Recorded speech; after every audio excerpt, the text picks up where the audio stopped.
നമസ്കാരം. എൻകൗണ്ടറിലേക്ക് സ്വാഗതം. സംസ്ഥാനത്ത് സിൽവർ ലൈൻ അതിരടയാള കല്ലിടാൻ കണ്ണൂരിൽ കയ്യാങ്കളി. എടക്കാട് സർവേ കല്ലുകൾ പിഴുതെറിഞ്ഞു. ചാലയിൽ സർവേ തടസ്സപ്പെടുത്തിയ 27 പേർക്കെതിരെ കേസ്. അതിനിടെ വിമർശകരെ സംവാദത്തിന് ക്ഷണിച്ച് കെ റെയിലിന്റെ മാസ്റ്റർ സ്ട്രോക്ക്. കല്ലിട്ടുറപ്പിക്കാൻ കൈകൊടുക്കുമോ പ്രതിപക്ഷവും വിമർശകരും? പ്രതിഷേധം വകവയ്ക്കാതെ തുടരുമോ കല്ലിട്ടുള്ള സർവേ? ഇന്ന് എൻകൗണ്ടർ ഈ വിഷയത്തിൽ ഉന്നയിക്കുന്ന ചോദ്യങ്ങൾ ഇവയാണ്. കല്ലിടൽ ക്രമസമാധാനം തെറ്റിക്കുമോ?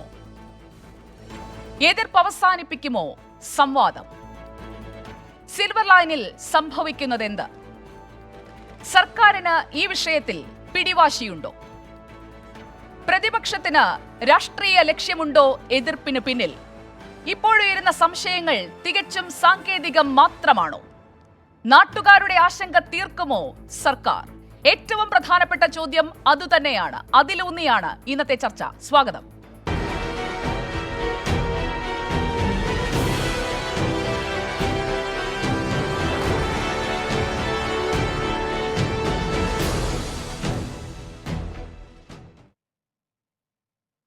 ഇന്ന് എൻകൗണ്ടറിൽ അതിഥികളായി നമുക്കൊപ്പമുള്ളത് റെയിൽവേ ചീഫ് എഞ്ചിനീയർ ആയിരുന്ന അലോക് കുമാർ വർമ്മ, ശാസ്ത്ര സാഹിത്യകാരനും പരിസ്ഥിതി പ്രവർത്തകനുമായ doctor RVG Menon, Kannur DCC general secretary Muhammad Faisal, BJP നേതാവ് പ്രഫുൽ കൃഷ്ണൻ, ഇടത് സഹയാത്രികൻ ഡോക്ടർ പ്രേംകുമാർ, സമരസമിതിയുടെ പ്രതിനിധി മിനി കെ ഫിലിപ്പ് എന്നിവരാണ്. ആദ്യം നാട്ടുകാരുടെ ആശങ്കയിൽ നിന്ന് തുടങ്ങാം നമുക്ക്. ശ്രീമതി മിനി കെ ഫിലിപ്പ്, സംശയങ്ങൾ ദൂരീകരിക്കാൻ ഒരു സംവാദത്തിന് തയ്യാറെടുക്കുകയാണ് സർക്കാർ. അതിനായി കെ റെയിലിനോട് ആ സംവാദത്തിനുള്ള ഒരുക്കങ്ങൾ പൂർത്തിയാക്കാനും പറഞ്ഞിട്ടുണ്ട്. സമരസമിതിയാണല്ലോ ഏറ്റവും കൂടുതൽ ആശങ്കകൾ ഉന്നയിച്ചത്. നിങ്ങളെ വിളിച്ചിട്ടുണ്ടോ?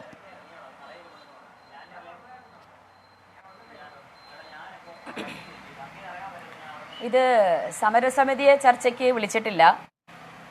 സമരസമിതിയുമായി ബന്ധപ്പെട്ട ചർച്ചയുമല്ല. അലോക് കുമാർ വർമ്മ സാറ് നമ്മളോടൊപ്പം ഈ പാനൽ ഡിസ്കഷനിലുണ്ട്. എങ്ങനെ എക്കോ അടിക്കുന്നല്ലോ. ഓക്കെ, ആ സാങ്കേതിക പ്രശ്നം പരിഹരിച്ചിട്ട് തിരിച്ചു വരാം. ശ്രീമതി മിനി കെ ഫിലിപ്പ്, സാങ്കേതികമായുള്ള സംശയങ്ങളാണ് ദൂരീകരിക്കാനായി ഈ സംവാദത്തിന്റെ ആദ്യഘട്ടത്തിൽ സർക്കാർ ഉദ്ദേശിക്കുന്നതും കെ റെയിൽ ഉദ്ദേശിക്കുന്നതും. ഇപ്പോൾ ആ പ്രശ്നം പരിഹരിച്ചെങ്കിൽ ശ്രീമതി മിനി കെ ഫിലിപ്പ് തുടരാം. നിങ്ങൾക്കുള്ള ആശങ്കകൾ അത് പരിഹരിക്കുന്നതിനായി നിങ്ങളിലേക്ക് ഇറങ്ങാൻ എന്തുകൊണ്ടാണ് സർക്കാർ ഇപ്പോഴും മടിക്കുന്നത്? അപ്പോൾ നമ്മൾ ഈ കേൾക്കുന്ന സംവാദത്തെക്കുറിച്ച് തന്നെ പറയാം. സമരസമിതിയുമായി ബന്ധപ്പെട്ട ക്രമീകരിക്കപ്പെട്ട ഒരു ഡിസ്കഷൻ അല്ല അത്. അലോക് കുമാർ വർമ്മ സാർ നമ്മളോടൊപ്പം ഈ ഡിസ്കഷനിലുണ്ട്. ഏതാനും ദിവസങ്ങൾക്ക് മുമ്പ് അലോക് കുമാർ വർമ്മ സാർ കേരളത്തിൽ വന്നിരുന്നു. ജനകീയ പ്രതിരോധ സമിതി സംഘടിപ്പിച്ച ഒരു കേരള വിരുദ്ധ സാംസ്കാരിക സംഗമത്തിൽ പങ്കെടുക്കാനാണ് അദ്ദേഹം വന്നിട്ടുള്ളത്. അലോക് കുമാർ വർമ്മ സാർ ഈ പദ്ധതിയുടെ പ്രിലിമിനറി ഫീസിബിലിറ്റി റിപ്പോർട്ട് തയ്യാറാക്കാൻ നിയോഗിക്കപ്പെട്ടിരുന്ന സമിതിയിലെ പ്രധാനിയായ വ്യക്തിത്വമാണ്. പ്രിലിമിനറി ഫീസിബിലിറ്റി റിപ്പോർട്ട്, ഇതിനകത്ത് എന്ത് റിപ്പോർട്ടാണ് കൊടുത്തിരിക്കുന്നത് എന്നുള്ളത് അലോക് കുമാർ വർമ്മ സാറിന്റെ വാക്കുകൾ തന്നെ നമ്മൾ കേട്ടിട്ടുള്ളതാണ്. ആ റിപ്പോർട്ട് തള്ളിക്കളഞ്ഞുകൊണ്ട് കേവലം 2 മാസം കൊണ്ട് തയ്യാറാക്കിയെടുത്ത ഒരു ഫീസിബിലിറ്റി റിപ്പോർട്ട് വെച്ചിട്ടാണ് ഇപ്പം ഇതിന്റെ ഡീറ്റെയിൽഡ് പ്രോജക്റ്റ് റിപ്പോർട്ട് അടക്കം തയ്യാറാക്കിയിട്ടുള്ളത്. ഈ പദ്ധതിയുടെ അപാകങ്ങളെ സംബന്ധിച്ച്, അതായത് പ്രിലിമിനറി ഫീസിബിലിറ്റി റിപ്പോർട്ടും ഫീസിബിലിറ്റി റിപ്പോർട്ടും പിന്നെ ഇതിനകം നടന്നിട്ടുള്ള പഠനങ്ങളും DPR-ഉം എക്സിക്യൂട്ടീവ് സമ്മറി, കേരളയിൽ തന്നെ ഇതിനകം പുറത്തു വിട്ടിട്ടുള്ള ഡോക്യുമെന്റ്സിനകത്തുള്ള വൈരുദ്ധ്യങ്ങൾ, ഓരോരോ വിഷയങ്ങളെ സംബന്ധിച്ചും നിരവധി വൈരുദ്ധ്യങ്ങളുണ്ട്. ആ വൈരുദ്ധ്യങ്ങളെല്ലാം നമ്മൾ ഇതിനകം ചൂണ്ടിക്കാട്ടിയിട്ടുള്ളതാണ്. ആ വൈരുദ്ധ്യങ്ങളെ മുൻനിർത്തിക്കൊണ്ട് അലോക് കുമാർ വർമ്മ സാർ നടത്തിയ ആ പഠനം അദ്ദേഹത്തിന്റെ തന്നെ ഇനീഷ്യേറ്റീവിലാണ്. തീർച്ചയായിട്ടും കഴിഞ്ഞ ദിവസം എറണാകുളത്ത് വന്ന സമയത്ത് മുഖ്യമന്ത്രിയുമായിട്ട് ഒരു അപ്പോയിന്റ്മെന്റിന് അദ്ദേഹത്തിന്റെ മുൻകൈയിൽ ശ്രമം നടത്തിയിരുന്നു. എന്നാൽ അത് നിഷേധിക്കപ്പെടുകയാണ് ഉണ്ടായത്. എന്നാൽ അതിനുശേഷമാണ് ഇപ്പോൾ ഒരു സംവാദത്തിന് വിളിച്ചിരിക്കുന്നത്. ഇത് ഞങ്ങൾ നേരത്തെ തന്നെ ചൂണ്ടിക്കാണിക്കുന്ന കാര്യം എന്ന് പറയുന്നത്, ഈ രേഖകളെ മുൻനിർത്തിക്കൊണ്ട് സബ്ജക്ട് എക്സ്പേർട്സ് നടത്തിയ പഠനങ്ങളുടെ വെളിച്ചത്തിലാണ് സമരസമിതി ഈ വിഷയങ്ങളെ ഏറ്റെടുത്തുകൊണ്ട് സമരവുമായി മുന്നോട്ട് വന്നിട്ടുള്ളത്. കേരളത്തിൽ തിരുവനന്തപുരം മുതൽ കാസർഗോഡ് വരെ DPR അടക്കമുള്ള രേഖകളെ മുൻനിർത്തിക്കൊണ്ട്, അതിനകത്തെ അപാകങ്ങളെ മുൻനിർത്തിക്കൊണ്ടാണ് ഇപ്പം സമരം വളർന്ന് വന്നിട്ടുള്ളത്. ഇത് സയൻസും ടെക്നോളജിയും ഇൻവോൾവ് ആയിട്ടുള്ള വിഷയമാണ്. ഞങ്ങൾ ചൂണ്ടിക്കാണിക്കുന്ന കാര്യം അതാണ്. അതിനകത്ത് മറുപടി പറയേണ്ടുന്നത് ടെക്നിക്കൽ എക്സ്പെർട്സ് ആണ്, വിഷയപരിജ്ഞാനമുള്ള ആളുകളാണ്. ഇന്നിപ്പോ ഈ വിളിച്ചിരിക്കുന്നത് സംവാദമാണ്. അനുകൂലിക്കുന്ന 3 പേര്, അതിനെ എതിർക്കുന്ന 3 പേര്, ഒരു മോഡറേറ്റർ, ഇങ്ങനെ സംവാദം നടത്തി. ഇത് ഡിബേറ്റ് കോമ്പറ്റീഷൻ ഒന്നുമല്ല. ഞങ്ങൾ വീണ്ടും പറയുന്നത്, സബ്ജക്ട് എക്സ്പെർട്സ് ഇതിന്റെ ഡേറ്റ, ലഭ്യമായിട്ടുള്ള ഡേറ്റ വെച്ച് പഠനം നടത്തി വേണം ഇതിനകത്തൊരു തീരുമാനം എടുക്കാനായിട്ട്. ശ്രീമതി മിനി കെ ഫിലിപ്പ്, അതായത് ഇതൊരു വെറും പ്രഹസനമായി മാറുമോ ഈ സംവാദം നിങ്ങൾ പറഞ്ഞു വരുന്നത് അനുസരിച്ചാണെങ്കിൽ? ഇല്ല, പ്രഹസനം എന്ന് പറഞ്ഞാൽ വിഷയത്തിൽ അഭിപ്രായം പറയാൻ പറ്റുന്ന എക്സ്പേർട്സ് ആയിട്ടുള്ള ആളുകളാണ്. ഇപ്പം അലോക് കുമാർ വർമ്മ സാറിനോടൊപ്പം ഞാൻ മനസ്സിലാക്കുന്നത് RVG മേനോനുണ്ട്, ജോസഫ് സി മാത്യു ഉണ്ട്. ഈ വിഷയത്തിൽ അഭിപ്രായം പറയാൻ യോഗ്യതയുള്ള നിരവധി ആളുകളുണ്ട്. അതിൽ 3 പേരാണ് ഇപ്പൊ ഈ ചർച്ചയ്ക്കിരിക്കുന്നത്.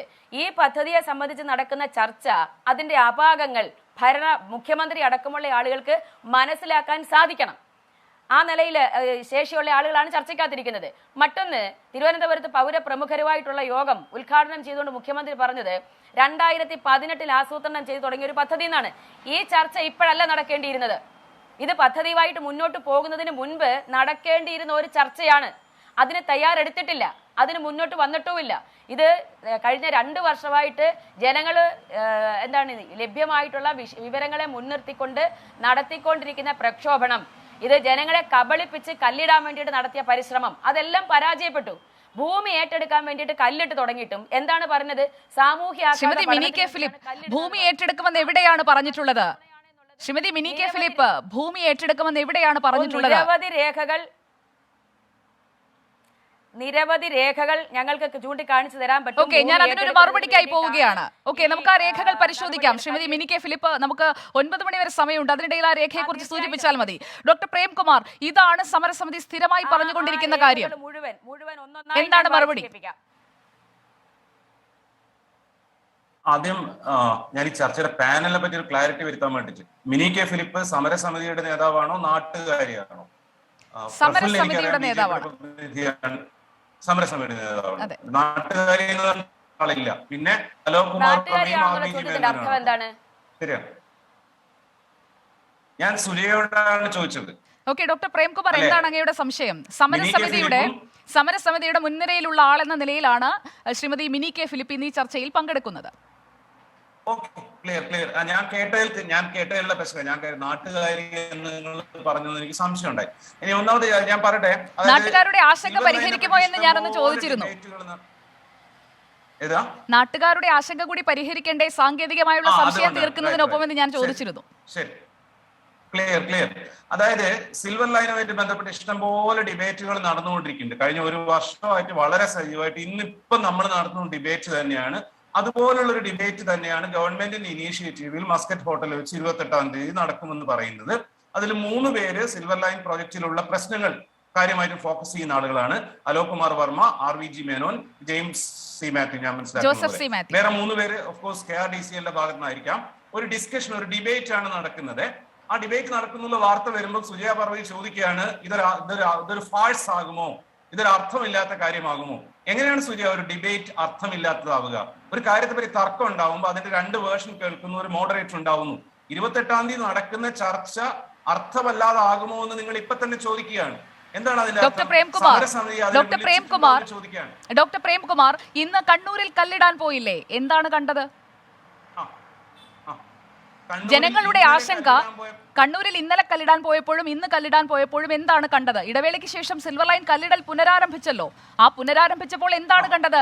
ജനങ്ങളുടെ പ്രതിഷേധം അത് ഇപ്പോഴുമുണ്ട്. സാങ്കേതികമായുള്ള സംശയത്തിലൂന്നിയല്ല, സ്വന്തം ഭൂമി പോകുമോ ഇല്ലയോ, എന്താണ് തങ്ങൾക്ക് സംഭവിക്കുന്നതെന്ന് കൃത്യമായ ഒരു വിശദീകരണം അത് അവരിലേക്ക് എത്താത്തത് കൊണ്ടാണ് ആ പ്രതിഷേധം നമുക്ക് കാണേണ്ടി വന്നത്. അത് കണ്ടില്ലെന്ന് നടിക്കണോ 28-ാം തീയതി നടക്കാൻ പോകുന്ന സംവാദത്തിനായി കാത്തിരിക്കുമ്പോൾ? അല്ലല്ല, ഇത് രണ്ടും ശരിയാണ്. കണ്ണൂരിൽ ഇന്നലെ കുഴപ്പമുണ്ടായിട്ടുണ്ട്, ആളുകൾക്ക് ഇപ്പോഴും ആശങ്കയുണ്ട്. പക്ഷെ കണ്ണൂരിൽ എന്താ ഇന്നലെ ആക്ച്വലി സംഭവിച്ചത് നമുക്കറിയാം. അവിടെ സിൽവർ ലൈൻ കുറ്റികൾ ആദ്യം സ്ഥാപിച്ചിട്ടുണ്ടായിരുന്നു. മാധ്യമ പ്രവർത്തകർ പോയിട്ട് കാണിച്ചു കൊടുക്കുകയാണ് കുറ്റികൾ. ആ കുറ്റികൾ കേരളത്തിലുള്ള ഒരു MP ആയിട്ടുള്ള K സുധാകരന്റെ നേതൃത്വത്തിൽ UDF-ന്റെ കാലത്ത് DPR തയ്യാറാക്കിയിട്ടുണ്ടായിരുന്ന ഹൈസ്പീഡ് റെയിലിന്റെ പുതിയ വേർഷൻ ഈ പദ്ധതിയുടെ കുറ്റികൾ KPCC പ്രസിഡന്റിന്റെ നേതൃത്വത്തിൽ പൊളിച്ചു മാറ്റുകയാണ്. ആളുകൾക്ക് ആശങ്കയുണ്ട്. ഞാൻ പറഞ്ഞതെന്ന് വെച്ചാൽ ഇതുമായി ബന്ധപ്പെട്ട് സംഘടിപ്പിക്കുന്ന ഒരു ഡിബേറ്റ് ആണ്. നിങ്ങൾ ആ ഡിബേറ്റിനെ പറ്റി സമരസമിതി ആളുകളോട് ചോദിക്കുക, നിങ്ങളെ വിളിച്ചിട്ടുണ്ടോ? സമരസമിതിയല്ല, ചർച്ചയല്ല സുരിയ, അത് നടക്കേണ്ടതാണ്. പക്ഷെ ഇതൊരു ഡിബേറ്റ് ആണ്. ഡോക്ടർ പ്രേംകുമാർ, സമരസമിതി ആശങ്കകൾ ഉന്നയിക്കുമ്പോൾ അവരെ ജനസമക്ഷം സിൽവർ ലൈൻ എന്ന് പറഞ്ഞ് എത്രയോ വട്ടം ചർച്ച നടത്തുന്നു, അവിടുത്തെ പ്രമുഖരുമായി സംസാരിക്കുന്നു. സമരസമിതി ഈ ആശങ്ക ഉന്നയിച്ചുകൊണ്ട് ഈ കല്ലിടുന്ന പ്രദേശങ്ങളിലെല്ലാം പ്രതിഷേധവുമായി അവർ രംഗത്തേക്ക് വരുമ്പോൾ അവരെ കേൾക്കാത്തത് എന്തുകൊണ്ട്? അതുകൊണ്ട് അവരെ എപ്പോഴെങ്കിലും ചർച്ചയ്ക്ക് വിളിച്ചിട്ടുണ്ടോ എന്ന് ഞാൻ ചോദിക്കുന്നതിൽ എന്താണ് പ്രശ്നം? അവരെ വിളിക്കണ്ടേ? സമരസമിതിയെ തീർച്ചയായിട്ടും സമരസമിതിയെ ചർച്ചയ്ക്ക് വിളിച്ചിട്ടുണ്ടോ എന്ന് ചോദിക്കുന്നതിൽ ഒരു കുഴപ്പമില്ല. പക്ഷെ 28-ാം തീയതി പ്രഖ്യാപിച്ചിരിക്കുന്ന എക്സ്പേർട്സിന്റെ ഡിബേറ്റിൽ എന്ന് ഞാൻ വിളിച്ചില്ല. എക്സ്പേർട്സിന്റെ ഡിബേറ്റിൽ എന്നല്ല ഞാൻ പറഞ്ഞത്. സംവാദം നടക്കാനിരിക്കുന്നു, സമരസമിതിയെ ചർച്ചകൾക്ക് വിളിച്ചിട്ടുണ്ടോ എന്നായിരുന്നു എന്റെ ചോദ്യം. ഓക്കെ, 28-ാം തീയതി സംവാദം നടക്കുന്നു, അതൊരു ചോദ്യം. സമരസമിതിയെ ചർച്ചയ്ക്ക് വിളിച്ചിട്ടുണ്ടോ എന്നുള്ള രണ്ടാമത്തെ ചോദ്യം. സമരസമിതിയെ നിലവിൽ ചർച്ചയ്ക്ക് വിളിച്ചിട്ടില്ല. ഇനി നിങ്ങളുടെ ചോദ്യത്തിലേക്ക് വരാം. ആ ഡിബേറ്റുകൾ കൊണ്ട് പ്രശ്നങ്ങൾ പരിഹരിക്കപ്പെടുമോ എന്നാണ് സുധിയുടെ ചോദ്യമെങ്കിൽ പ്രശ്നങ്ങൾ പരിഹരിക്കപ്പെടില്ല. പക്ഷേ പരസ്പരം ക്ലാരിഫൈ ചെയ്യേണ്ടുന്ന കാര്യങ്ങൾ ഒരു പരിധിവരെ ക്ലിയർ ആയേക്കാം, വിയോജിപ്പുകൾ ഉണ്ടായേക്കാം. ഗവൺമെന്റ് എല്ലാ കാലത്തും പറഞ്ഞിട്ടുള്ള കാര്യം this is open for discussion എന്നുള്ളത് തന്നെയാണ്. ആരുടെ നിർദ്ദേശങ്ങളും ആരുടെ സജഷൻസും ലോജിക്കൽ ആണെങ്കിൽ സയന്റിഫിക് ആണെങ്കിൽ അത് കേൾക്കുമെന്നുള്ളതാണ്. ഇനി അലോക് കുമാർ വർമ്മ എന്ന് പറഞ്ഞ ആൾ ആരാണെന്നും കൂടെ നമ്മൾ പറയണം. ഇന്ത്യൻ റെയിൽവേയിലെ ചീഫ് എഞ്ചിനീയർ ആയിരുന്നു. അവിടുന്ന് റിട്ടയർ ചെയ്തതിനു ശേഷം സിസ്ട്ര എന്നുള്ള കമ്പനിയിലെ ഒരു താൽക്കാലിക ജീവനക്കാർ, ഒരു കൺസൾട്ടന്റ് ആയിരുന്നു. ആ കൺസൾട്ടൻസി സിസ്ട്രയാണ് ഇതിന്റെ ഫീസിബിലിറ്റിയും DPR ഒക്കെ ഉണ്ടാക്കിയത്.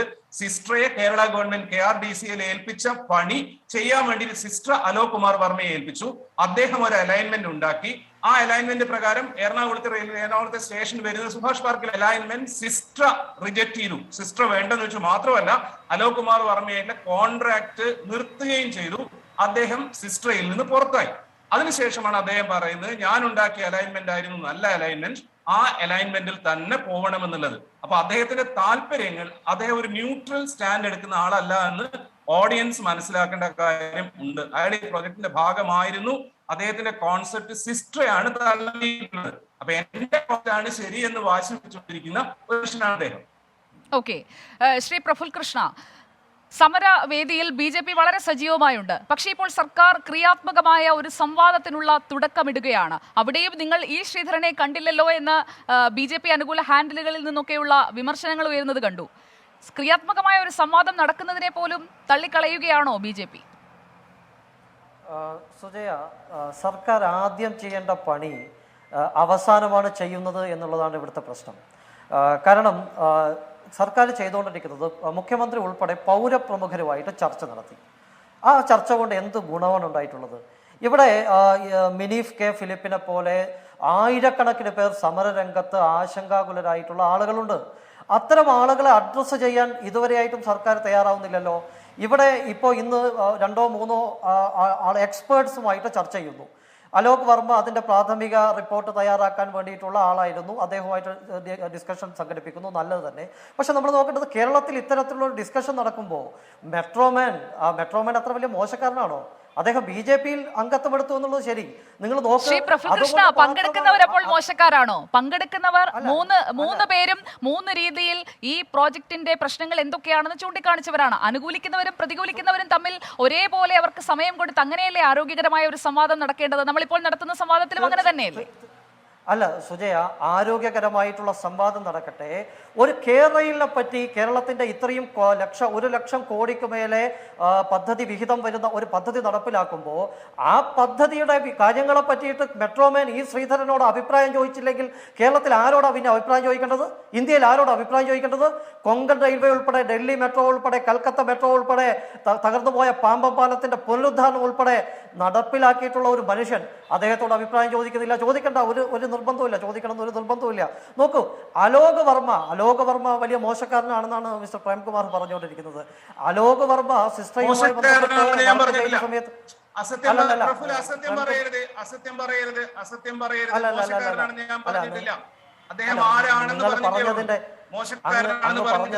നമുക്ക് ആ ഒരു ഏറ്റുമുട്ടലിലേക്ക്, ശരി, എന്തായാലും നമുക്ക് ഈ ചർച്ചയിലേക്ക് അല്ലെങ്കിൽ ഈ സംവാദത്തിലേക്ക് ക്ഷണിക്കപ്പെട്ടിട്ടുള്ള ഒരാൾ ഇന്ന് എൻകൗണ്ടറിന്റെ അതിഥിയായി നമുക്കൊപ്പം ഉണ്ട്.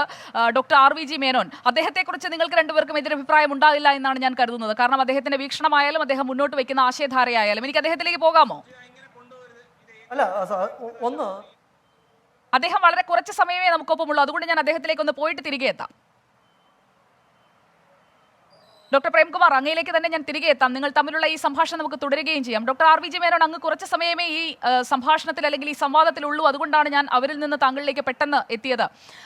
എന്തുകൊണ്ടാണ് സിൽവർ ലൈൻ വേണ്ട, അല്ലെങ്കിൽ ഈ പദ്ധതി കൊണ്ട് യാതൊരു പ്രയോജനവുമില്ല എന്ന് അങ്ങ് ആവർത്തിച്ച് പറഞ്ഞുകൊണ്ടിരിക്കുന്നത്? നടക്കാൻ പോകുന്ന 28-ാം തീയതിയിലെ സംവാദത്തിലും അങ്ങ് ഇതേ നിലപാട് തന്നെ ആയിരിക്കുമോ പറയുക, അതോ അവിടെ കാര്യങ്ങൾ ബോധ്യപ്പെട്ടാൽ നിലപാട് തിരുത്തുമോ?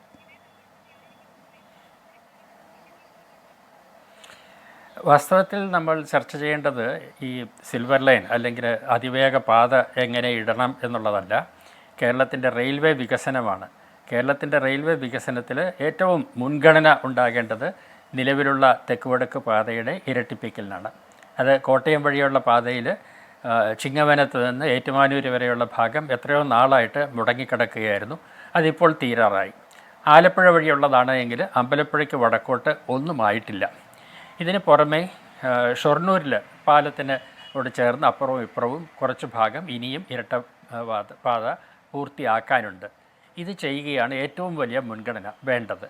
രണ്ടാമത് സിഗ്നലിംഗ് സംവിധാനത്തിൻ്റെ ആധുനികവത്കരണമാണ്. അങ്ങനെയാണെങ്കിൽ ഇത് പാതയിലൂടെ കൂടുതൽ വണ്ടികൾ ഓടിക്കാൻ സാധിക്കും. ഇങ്ങനെയാണെങ്കിൽ തന്നെയും കേരളത്തിലെ റെയിൽവേയിലെ തിരക്ക് കൂടുതലാണ്, കൂടുതൽ ലൈനുകൾ ആവശ്യമാണ് എന്ന് റെയിൽവേ വിദഗ്ധർ തന്നെ പറഞ്ഞിട്ടുണ്ട്. അതുകൊണ്ട് അവർ തന്നെ മുൻപോട്ട് വെച്ച നിർദ്ദേശമാണ് എറണാകുളത്ത് നിന്ന് ഷൊർണൂർ വരെയുള്ള പാതയിൽ 3ാമത്തെ ലൈൻ ഇടുക എന്നത്. സ്വാഭാവികമായും അത് ബ്രോഡ് ഗേജിലായിരിക്കും. നമ്മുടെ വണ്ടികളെല്ലാം ബ്രോഡ് ഗേജിലാണല്ലോ ഓടുന്നത്. ആ പാത ഇടുമ്പോൾ തീർച്ചയായിട്ടും അവിടെ കൂടുതൽ ബലമുള്ള പാളങ്ങൾ ഇടുകയും കഠിനമായ വളവുകൾ ഒഴിവാക്കുകയും ചെയ്ത് കൂടുതൽ വേഗത കൈവരിക്കാൻ സാധിക്കുമോ എന്ന് പരീക്ഷിക്കാവുന്നതാണ്. അങ്ങനെയാണ് എങ്കിൽ നമുക്ക് ഇപ്പോഴുള്ളതിനേക്കാൾ മെച്ചപ്പെട്ട പെർഫോമൻസ് സാധിക്കും. ഇപ്പോൾ ജനശതാബ്ദി തിരുവനന്തപുരത്ത് നിന്ന് എറണാകുളത്തേക്ക് 3.25 മണിക്കൂറിൽ ഓടിയെത്തുന്നുണ്ട്. ഇരട്ടിപ്പിക്കൽ പൂർത്തിയാകുകയാണെങ്കിൽ 3 മണിക്കൂറിൽ എറണാകുളത്ത് ഓടിയെത്താൻ സാധിക്കും. ഈ തിരുവനന്തപുരത്ത് കാസർഗോട്ടേക്ക് 4 മണിക്കൂറെന്നാണ് മുദ്രാവാക്യമെങ്കിലും അങ്ങനെ യാത്ര ചെയ്യുന്നവർ വളരെ കുറവാണ്. ഇപ്പോൾ ഈ ഡീറ്റെയിൽ പ്രോജക്റ്റ് റിപ്പോർട്ട് തന്നെ പറയുന്നത് ഈ ഇൻറ്റേർണൽ ടു ഇൻറ്റേർണൽ അകത്തെ യാത്ര ചെയ്യുന്നവരിൽ കൂടുതൽ ആളുകളും തിരുവനന്തപുരം എറണാകുളം അല്ലെങ്കിൽ തൃശ്ശൂർ എറണാകുളം കോഴിക്കോട് എറണാകുളം ഈ രീതിയിലാണ് എന്നാണ്. അപ്പോൾ അങ്ങനെയുള്ള യാത്രയിൽ ഇപ്പോൾ 3 മണിക്കൂറിൽ എത്തുന്നത് അല്ലെങ്കിൽ ഈ ഇരട്ടിപ്പിക്കൽ പൂർത്തിയായാൽ 3 മണിക്കൂറിൽ എത്തുന്നത് 2 മണിക്കൂറിലെത്താൻ സാധിക്കും. ഇത്രയേ ഉള്ളൂ ഇതിൻ്റെ വ്യത്യാസം. അപ്പോൾ ഈ തരത്തിൽ നിലവിലുള്ള പാതയുടെ ഇരട്ടിപ്പിക്കലും സിഗ്നലിങ്ങിൻ്റെ ആധുനികവത്കരണവും വേണ്ട സ്ഥലത്ത് 3ാമത്തെയോ 4ാമത്തെയോ പാതയും കൂടെ ഇടുകയാണ് എങ്കിൽ അതാണ് കേരളത്തിൻ്റെ റെയിൽവേ വികസനത്തിന് മുൻഗണന കൊടുക്കേണ്ട രീതി എന്നാണ് ഞങ്ങൾക്ക് ഇതേപ്പറ്റി പഠിക്കുമ്പോൾ ഡോക്ടർ ആർ.വി.ജി. മേനോൻ, അതായത് സ്റ്റാൻഡേർഡ് ഗേജിലുള്ള സിൽവർ ലൈൻ വേണ്ട എന്ന് തന്നെയാണ് അങ്ങയുടെ അഭിപ്രായം? അതെ, അതല്ല നമുക്ക് വേണ്ടത്. തന്നെയുമല്ല, നമ്മുടെ ട്രെയിനുകളെല്ലാം പ്രത്യേകിച്ച് ദീർഘദൂര വണ്ടികളെല്ലാം തന്നെ ബ്രോഡ് ഗേജിലാണ് ഓടുന്നത്. ഇവയുമായിട്ട് കൂട്ടിത്തൊടാതെ കൊല്ലത്തും കോട്ടയത്തും എറണാകുളത്തുമൊക്കെ നിലവിലുള്ള സ്റ്റേഷനുകളിൽ തൊടാതെ ഈ പുതിയ ലൈൻ സ്റ്റാൻഡേർഡ് ഗേജിൽ ഇടുന്നത് നിലവിലുള്ള പാതയുടെ വികസനത്തിന് സഹായിക്കില്ല എന്നാണ് എൻ്റെ അഭിപ്രായം. ഓക്കെ, ഡോക്ടർ പ്രേംകുമാർ, ഇതിനുള്ള ഒരു മറുപടി. ബ്രോഡ് ഗേജിൽ കൂടുതൽ വികസനം കൊണ്ടുവരുന്നതല്ലേ പ്രായോഗികമെന്നാണ് ഡോക്ടർ ആർ.വി.ജി. മേനോൻ ചോദിക്കുന്നത്. അങ്ങ് ഈ DPR ഒക്കെ വിശദമായി പഠിച്ച ആളാണെന്ന് എനിക്കറിയാം. എന്താണ് പറയാനുള്ള മറുപടി? ഒന്നെന്ന് വെച്ചാൽ സിൽവർ ലൈൻ എന്നുള്ളത് പോലുള്ള ഒരു സെപ്പറേറ്റ് ലൈൻ വേണ്ടതേ ഇല്ല എന്ന് പറയുന്ന ആർ.വി.ജി. മേനോൻ സാറിനോട് എന്താണ് വിയോജിക്കാന്ന് എനിക്കറിയില്ല. സത്യത്തിൽ അദ്ദേഹം പറയുന്നത് നല്ല കാര്യമാണ് കേട്ടോ. നിലവിലുള്ള ബ്രോഡ് ഗേജ് ലൈൻ ഗവൺമെന്റ് ഗംഭീരമായിട്ട് വികസിപ്പിക്കുകയും 200-300 കിലോമീറ്റർ വേഗതയിൽ പോകുന്ന രീതിയിൽ അത് പരിഷ്കരിക്കുകയും ചെയ്യുകയാണെങ്കിൽ ഇന്ത്യയിൽ ഒരിടത്തും ഇങ്ങനെ പുതിയ റെയിൽ കോറിഡോർസ് ഉണ്ടാക്കേണ്ട ആവശ്യമില്ല. പക്ഷെ അതല്ല യാഥാർത്ഥ്യം. അദ്ദേഹം പറയുന്നത് ഒരു ഐഡിയലായ കാര്യമാണ്. യാഥാർത്ഥ്യം എന്താണെന്ന് വെച്ചാൽ റെയിൽവേയുടെ വികസനത്തിന് വേണ്ടി ഫണ്ട് ഇറക്കാൻ കേന്ദ്ര ഗവൺമെന്റ് കുറെ കാലമായിട്ടുള്ള കേന്ദ്ര ഗവൺമെന്റുകൾ അവരുടെ സാമ്പത്തിക നയങ്ങളുടെ ഭാഗമായിട്ട് തയ്യാറാവുന്നില്ല. ഇവിടെയും വേണ്ടേ ഫണ്ട്?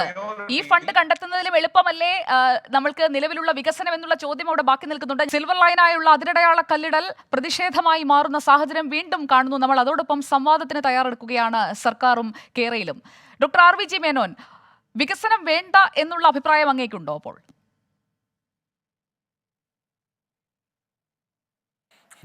വികസനം എന്ന് പറഞ്ഞാൽ അത് എന്താണ് വികസനം, വികസനത്തിന് എന്താണ് വേണ്ടതെന്ന് എന്നുള്ളതിനെ പറ്റിയൊക്കെ അഭിപ്രായ വ്യത്യാസം ഉണ്ടാകും. അല്ലാതെ ഞങ്ങൾ പറയുന്നത് മാത്രമാണ് വികസനം, ബാക്കിയെല്ലാം പിന്നോട്ട് പോകലാണ് എന്നുള്ള വാദം നീതിയുക്തമല്ല.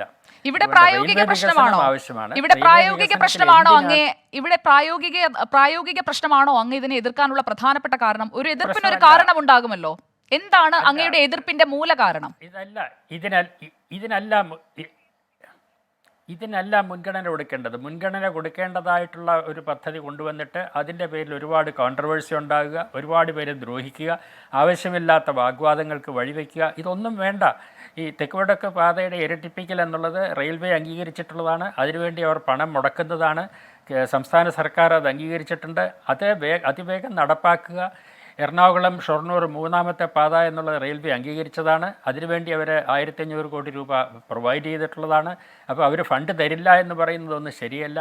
എന്ന് തന്നെയുമല്ല, ഇപ്പോൾ മഹാരാഷ്ട്രയിലെ പൂനെയിൽ നിന്ന് നാസിക്കിലേക്ക് ബ്രോഡ് ഗേജിൽ അവർ അർദ്ധ അതിവേഗ പാത ഇടുന്നുണ്ട്. അതുകൊണ്ട് ഇന്ത്യയിൽ ബ്രോഡ് ഗേജിൽ അർദ്ധ അതിവേഗ പാതയൊന്നും നടക്കില്ല എന്ന് പറയുന്നതിലൊന്നും അർത്ഥമില്ല.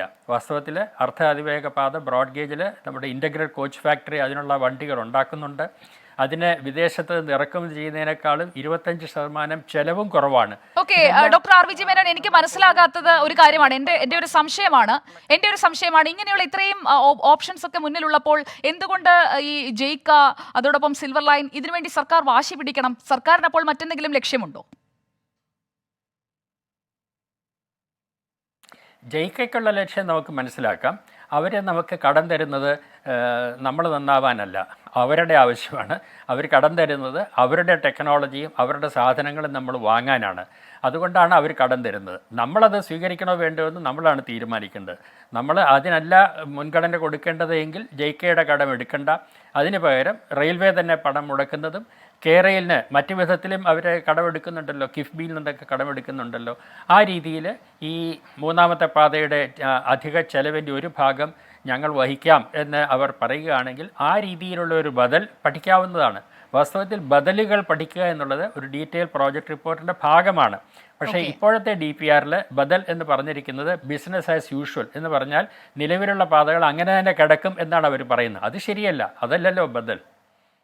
ഓക്കെ, ഡോക്ടർ പ്രേംകുമാർ, പാത നവീകരണവും ഇരട്ടിപ്പിക്കലും അതിനൊക്കെ എടുക്കുന്ന കാലതാമസത്തെക്കുറിച്ചൊക്കെ നമുക്ക് എല്ലാവർക്കും അറിയാവുന്ന കാര്യമാണ്. ഈ ബദലുകൾ പരിശോധിക്കുന്നില്ല, അല്ലെങ്കിൽ ഏതാണ് നല്ല മാതൃകയെന്ന് നോക്കുന്നില്ല. അതൊക്കെയാണ് doctor R V G Menon മുന്നോട്ട് വയ്ക്കുന്ന പ്രധാനപ്പെട്ട പരിഭവങ്ങൾ. അതായിരിക്കാം അദ്ദേഹം ആ സംവാദത്തിലും പറയാൻ പോകുന്നത്. എന്താണ് അങ്ങേക്ക് പറയാനുള്ള മറുപടി? നേരത്തെയുള്ള ചോദ്യത്തിനും അങ്ങേക്ക് മറുപടി പൂർത്തിയാക്കാൻ കഴിഞ്ഞിരുന്നില്ല, രണ്ടും കൂടി ഒന്നിച്ച് പറയാം. യെസ്, അതായത് എന്താണെന്ന് വെച്ചാൽ നമുക്കറിയാം, ഇന്ത്യൻ റെയിൽവേസിൽ ഡിപ്പാർട്ട്മെന്റ് ആണ്, സെൻട്രൽ ഗവൺമെന്റ് ആണ് ഈ കാര്യങ്ങൾ ചെയ്യേണ്ടത്. റെയിൽവേയിൽ ഇൻവെസ്റ്റ്മെന്റ് എന്നുള്ള കാര്യത്തിൽ തന്നെ ഇന്ത്യൻ റെയിൽവേ വളരെ പിറകോട്ട് പോയിക്കൊണ്ടിരിക്കുന്ന എത്രയോ കാലമായിട്ടാണ്. കേരളം അതിൽ ഏറ്റവും കൂടുതൽ അവഗണിക്കപ്പെടുന്ന ഒരു പ്രദേശമാണ്. പുതിയ ട്രെയിനുകളായിരുന്നാലും സ്റ്റേഷൻ ആയിരുന്നാലും ഡബ്ലിംഗ് ആയിരുന്നാലും എന്തായിരുന്നാലും അത്തരമൊരു കോണ്ടെക്സ്റ്റിലാണ് കേരളം ഉൾപ്പെടെയുള്ള പല സംസ്ഥാനങ്ങളുടെ മുന്നിലും കേന്ദ്ര ഗവൺമെന്റ് ഇങ്ങനെ ഒരു പ്രൊജക്ട് വെക്കുന്നത്. ഒരു ജോയിന്റ് വെഞ്ചർ, സ്റ്റേറ്റിന്റെയും സെന്ററിന്റെയും ഇന്റർവെൻഷനിൽ 51%, 49% എന്നുള്ള JV ഉണ്ടാക്കിയിട്ട് stand alone standard gauge high speed new generation ലൈനുകൾ കൺസ്ട്രക്ട് ചെയ്യുക എന്നുള്ളത്. അതിനു വേണ്ടിയിട്ടുള്ള ഡിസ്കഷൻസ് കേരളത്തിൽ തുടങ്ങിയിട്ട് 5, 6, 7, 8 വർഷമെങ്കിലുമായി. VS അച്യുതാനന്ദൻ മുഖ്യമന്ത്രിയായിരുന്ന കാലം മുതൽ ഹൈസ്പീഡ് റെയിൽ, പിന്നെ RRTS, ഇപ്പോഴാണ് സെമി ഹൈസ്പീഡ് സിൽവർ ലൈൻ എന്നുള്ള സാധനങ്ങളിലേക്ക് വന്നിട്ടുള്ളത്. ആർ വി ജി മേനോൻ പറയുന്നത് പോലെ കേന്ദ്ര ഗവൺമെന്റ് എല്ലാ കാര്യവും ചെയ്ത് റെയിൽവേ നന്നാക്കുന്ന ഒരു സ്വപ്നസുന്ദരമായ ഒരു സത്യമായിരുന്നുവെങ്കിൽ കേരളത്തിന്റെ റെയിൽവേ വികസനം ഈ കഴിഞ്ഞ 50 വർഷം ഇങ്ങനെ പിറകോട്ട് പോവില്ലായിരുന്നു. ഇനി ഇന്ത്യയുടെ മറ്റു ഭാഗങ്ങളെക്കാൾ വ്യത്യസ്തമായിട്ട് കേരളത്തിന് പല സവിശേഷതകളുണ്ട്. വിദ്യാഭ്യാസപരമായിട്ടും എല്ലാ മേഖലകളിലും ഉണ്ടാവുന്ന മാറ്റമുണ്ട്. നമുക്കിവിടെ കേരളത്തിന് ഒരു നോളജ് എക്കോണമി ആയിട്ട് ഡെവലപ്പ് ചെയ്യാൻ. ഡോക്ടർ പ്രേംകുമാർ, അതൊക്കെ ഞാൻ സമ്മതിക്കുന്നു. പക്ഷേ അതൊക്കെ ഈ സിൽവർ ലൈൻ ട്രെയിൻ ഓടിയില്ലെങ്കിലും നടക്കില്ലേ? അതാണ് അദ്ദേഹം ചോദിച്ച മറ്റൊരു കാര്യം. അത് സിൽവർ ലൈൻ നമ്മളിപ്പോൾ സ്റ്റാൻഡേർഡ് ഗേജിൽ ട്രെയിൻ ഓടിച്ചില്ലെങ്കിലും പാത വികസിപ്പിക്കുന്നതിലൂടെ കേന്ദ്ര സർക്കാരിൽ സമ്മർദ്ദം ചെലുത്താമല്ലോ, അല്ലെങ്കിൽ ഈ ഫണ്ട് ഉപയോഗിക്കുന്നതിൽ കൃത്യമായ ഇടപെടൽ വേണമെന്ന് ആവശ്യപ്പെടാമല്ലോ. അതൊന്നും ശ്രമിക്കാതെ ജെയ്ക്കയിൽ നിന്ന് അവരുടെ താല്പര്യത്തിന് നിന്നു കൊടുക്കുന്നത് എന്തിനാണ്? സുജിയ, ഒന്ന് ജയിക്കുക എന്നുള്ളത് സിൽവർ ലൈന് മാത്രം ഫണ്ട് ചെയ്യുന്ന ഏജൻസി അല്ല. ഇന്ത്യയിലുള്ള നൂറുകണക്കിന്, ലോകത്തുള്ള നൂറുകണക്കിന്. ഞാൻ ഡോക്ടർ ആർ വി ജി മേനോന്റെ സംശയം അങ്ങയുടെ മറുപടി കൃത്യമായി അതിലേക്ക് വരാൻ വേണ്ടി ചോദിച്ചതാണ്. ഞാൻ സുജിയക്ക് മനസ്സിലാവാൻ ഒരു ഉദാഹരണം പറയാം. DD4 എന്നുള്ള സർക്കാരിന്റെ ഒരു ചാനൽ ഉണ്ടല്ലോ. എന്നിട്ട് എന്തിനാണ് നമ്മൾ സ്വകാര്യ ചാനൽ തുടങ്ങി അവിടെ ചർച്ചയ്ക്ക് വരികയും ചെയ്യുന്നത്? സിൽവർ ലൈൻ എന്നുള്ള സ്വകാര്യ മേഖലയിൽ പോലും അല്ല, പൂർണ്ണമായിട്ടും സർക്കാർ മേഖലയിലാണ്. ഇന്ത്യൻ റെയിൽവേയുടെയും കേരള ഗവൺമെന്റിന്റെയും ഇൻവോൾവ്മെന്റിലുള്ള ഒരു കോർപ്പറേഷനാണ്. പഴയത് നന്നാക്കിയ പോരെ, ദൂരദർശൻ നന്നാക്കിയ പോരെ, ആകാശവാണി നന്നാക്കിയ പോരെ, എന്തിനാണ് പ്രൈവറ്റ് സാധനങ്ങൾ വേണ്ടി വരുന്നതും എന്തുകൊണ്ടാണ് ആളുകൾ ഇതിലേക്ക് വരികയും ചെയ്യുന്നത്?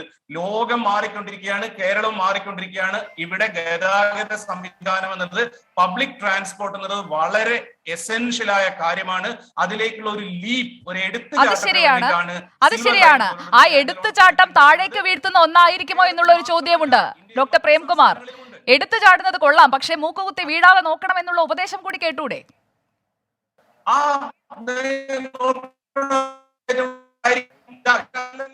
അതല്ലല്ലോ പറയുന്നത്. റെയിൽ ഒരു കുറച്ചു ഭാഗം കൂടെ ഡബിൾ ചെയ്താൽ മതി, സിഗ്നൽ മാറ്റി മതി എന്നാണ് പറയുന്നത്. അതായത് നിലവിലുള്ളത് പാച്ച് അപ്പ് ചെയ്താൽ മതി. ഇതൊരു വികസന കാഴ്ചപ്പാടാണ്. നമ്മൾ ചെയ്യേണ്ടതില്ല, ഉള്ളതൊക്കെ ഓക്കെയാണ്, അതിൽ തന്നെ അഡ്ജസ്റ്റ് ചെയ്താൽ മതി എന്നുള്ളത്. അഡ്ജസ്റ്റ്മെന്റിനെ കുറിച്ചല്ല, ഒരിക്കലുമല്ല. 2G ഒരിക്കലുമല്ല. അത് സാങ്കേതിക വിദ്യ വികസിക്കുന്നതിനനുസരിച്ച് അതിനൊപ്പം പോകേണ്ട ഒരു കാലമാണിത്. ഡിജിറ്റൽ ഇന്ത്യയാണ്. ഡിജിറ്റൽ ഇന്ത്യയൊക്കെ എതിർത്തിരുന്നതാണല്ലോ അങ്ങ് ഇപ്പോൾ പിൻപറ്റുന്ന രാഷ്ട്രീയം ഒരു കാലത്ത്. സുജയ, നിങ്ങൾ അറിയോ, അതായത് റെയിൽവേ സിസ്റ്റം ലോകത്ത് വന്നിട്ട് 28ാമത്തെ വർഷം മുംബൈയിൽ നിന്ന് തീവണ്ടി ഓടിയിട്ടുണ്ട് ഇന്ത്യയിൽ. 1964 ജപ്പാനിൽ ബുള്ളറ്റ് ട്രെയിൻ ഓടിയത്. 58 വർഷമായി ഇന്ന് വരെ ഇന്ത്യയിൽ ഒരു ഹൈസ്പീഡ്, സെമി ഹൈസ്പീഡ് ട്രെയിൻ ഓടിയിട്ടില്ല. ഇന്ത്യ മൊത്തത്തിലാണ് ഈ കാര്യത്തിൽ പിറകിൽ. കേരളം അതിൽ ഏറ്റവും പിറകിലാണെന്നുള്ളതാണ് സത്യം. 58 വർഷമായിട്ടും ലോകത്തുണ്ടായിട്ടുള്ള ഒരു ടെക്നോളജിക്കൽ ഇന്നോവേഷൻ ഇന്ത്യയിൽ എത്തിയിട്ടില്ല. ആദ്യ റെയിൽ ബ്രിട്ടീഷുകാരൻ ഭരിക്കുന്ന കാലത്ത് 28ാമത്തെ കൊല്ലം ഇന്ത്യയിൽ എത്തിച്ചിട്ടുണ്ട്. ഇതാണ് വ്യത്യാസം. എന്നിട്ടാണ് ഇവർ പറഞ്ഞത് തിരക്കില്ല, സമയത്തും വേണ്ട, പഴയ ട്രാക്ക് തന്നെ മതി മതി മതി, ബ്രോഡ് ഗേജ് എന്ന്. ലോകത്തുള്ള ട്രാക്കുകളിൽ 60% സ്റ്റാൻഡേർഡ് ഗേജ് ആണ്, 10-15% ബ്രോഡ് ഗേജ് ഉള്ളൂ. ഇന്ത്യയിൽ പഴയ ട്രാക്കുകൾ 95% ബ്രോഡ് ഗേജ് ആണ്. ലോകത്ത് സെമി ഹൈസ്പീഡ് ട്രെയിനുകൾക്ക് ഉപയോഗിക്കുന്നത് സ്റ്റാൻഡേർഡ് ഗേജ് ആണ്. ഓക്കെ, നമുക്ക് നമ്മുടെ സാഹചര്യത്തിൽ നിന്നുകൊണ്ട് സംസാരിക്കാം. ലോക സാഹചര്യത്തിലുള്ള എല്ലാ കാര്യങ്ങളും നമുക്ക് ഇവിടെ പ്രായോഗികമാക്കാനായിട്ടുള്ള അത്രയും അതിസമ്പന്നരല്ലല്ലോ നമ്മൾ. ഡോക്ടർ പ്രേംകുമാർ, ഞാൻ ഡോക്ടർ RVG മേനോന് പെട്ടെന്ന് പോകേണ്ടത് കൊണ്ട് അതിസമ്പന്നതയുമില്ല, മൂക്കോളം മുട്ട കടമെടുത്ത് നിൽക്കേണ്ട ഒരു സാഹചര്യത്തിലേക്ക് നമ്മൾ പോകരുത്. അതുകൊണ്ടാണ് എല്ലാ വശങ്ങളും നമ്മൾ പരിശോധിക്കണമെന്ന് പറയുന്നത്. ഡോക്ടർ RVG മേനോന്റെ മറുപടിയിലേക്ക് കൂടി എന്ന് പോവുകയാണ്. ഡോക്ടർ പ്രേംകുമാർ, ഞാൻ തിരികെ എത്താം. ഡോക്ടർ RVG മേനോൻ, എന്താണ് അങ്ങേക്ക് പറയാനുള്ള മറുപടി? ഈ സ്റ്റാൻഡേർഡ് ഗേജ് പേര് സൂചിപ്പിക്കുന്നത് പോലെ അതൊരു സ്റ്റാൻഡേർഡാണ് എന്നൊന്നും തെറ്റിദ്ധരിക്കരുത്. ബ്രോഡ് ഗേജ് ഒരു മോശം ലൈനും അല്ല. ഇന്ത്യയിലെ ബ്രോഡ് ഗേജ് ആണ്. ഇത് തന്നെയുമല്ല, ബ്രോഡ് ഗേജിൽ അർദ്ധ അതിവേഗ വണ്ടികൾ ഇന്ത്യയിൽ തന്നെ ഇപ്പോൾ ഉണ്ടാക്കുന്നുണ്ട്. ഇൻ്റഗ്രേറ്റഡ് കോച്ച് ഫാക്ടറി ഉണ്ടാക്കുന്നുണ്ട്. അതാണ് വന്ദേ ഭാരത് എക്സ്പ്രസ് ഓടിക്കുന്നത്, ഗതിമാൻ എക്സ്പ്രസ്സുകൾ ഓടി തുടങ്ങിയിട്ടുള്ളത്. അതുകൊണ്ട് നമ്മൾ സാങ്കേതികവിദ്യയിൽ പുറകോട്ട് പോകണമെന്നല്ല പറയുന്നത്. ഈ ആശാൻ്റെ നെഞ്ചത്ത് അല്ലെങ്കിൽ കളരിക്ക് പുറത്താകണമെന്ന് എന്തിനാണ് വാശി പിടിക്കുന്നത്? അങ്ങനെയല്ല. 3ാമത്തെ ലൈൻ, എറണാകുളം ഷൊർണൂർ 3ാമത്തെ ലൈൻ റെയിൽവേ ആണ് നിർദ്ദേശിച്ചിരിക്കുന്നത്. റെയിൽവേ അവഗണിക്കുന്നു എന്നൊക്കെ ഇങ്ങനെ പറഞ്ഞുകൊണ്ടിങ്ങനെ ആവർത്തിച്ചിട്ട് എന്താ കാര്യം? നമ്മുടെ MP-മാർ, നമ്മുടെ സർക്കാർ ഡൽഹിയിൽ സമ്മർദ്ദം ചെലുത്തി ഈ 3ാമത്തെ ലൈനിൽ കഠിനമായ വളവുകൾ ഒഴിവാക്കി കൂടുതൽ സ്പീഡ് സാധിക്കുമോ എന്ന് നോക്കണം. അത് സ്വാഭാവികമായും ബ്രോഡ് ഗേജിലായിരിക്കും. എങ്കിൽ മാത്രമേ നമ്മുടെ ദീർഘദൂര വണ്ടികളിൽ യാത്ര ചെയ്യുന്നവർ എത്രയോ പേരാണ്. അപ്പം നമ്മുടെ റെയിൽവേ വികസനം എല്ലാവർക്കും വേണ്ടിയുള്ളതാണ്. അല്ലാതെ കുറച്ച് പേർക്ക് കാസർഗോഡ് നിന്ന് തിരുവനന്തപുരത്തേക്ക് 4 മണിക്കൂർ വേണ്ടി വരാൻ വേണ്ടിയുള്ളതല്ല. അപ്പോൾ ഇപ്പോൾ തന്നെ 3.5 മണിക്കൂറിൽ എറണാകുളത്തെത്താം തിരുവനന്തപുരത്ത് നിന്ന്. അത് ഇരട്ടിപ്പ് പൂർത്തിയാകുകയാണെങ്കിൽ 3 മണിക്കൂറാകും, ചിലപ്പോൾ അതിനേക്കാൾ കുറച്ചുകൂടെ കുറയും. ഇതും വികസനം തന്നെയാണ്. നമ്മൾ വികസനം വേണ്ട എന്നല്ലല്ലോ പറയുന്നത്. നിങ്ങൾ പറയുന്നത് മാത്രമാണ് വികസനമെന്ന് എന്തിനാണ് നിർബന്ധിക്കുന്നത്, വാശി പിടിക്കുന്നത്? ഈ സംവാദത്തിൽ അങ്ങേക്ക് പ്രതീക്ഷയുണ്ടോ? ഇതേപോലെയുള്ള വികസനം വേണം എന്നതിൽ ഊന്നിക്കൊണ്ടുള്ള ഒരു സംവാദമായിരിക്കുമോ നടക്കുക? അങ്ങിപ്പോൾ പറഞ്ഞ കാര്യത്തിൽ തന്നെ ഉറച്ചായിരിക്കുമോ അങ്ങയുടെ വാദങ്ങൾ അവിടെ അവതരിപ്പിക്കുക?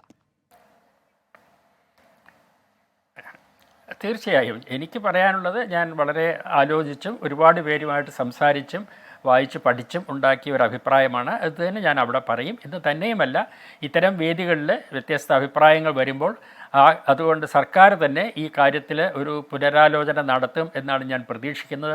അങ്ങനെയാണ് നമ്മൾ മുമ്പോട്ട് പോകുന്നത്. അല്ലാതെ എൻ്റെ അഭിപ്രായം ഞാൻ ഒരിക്കലും മാറ്റില്ല എന്ന് വാശി പിടിക്കുകയല്ല.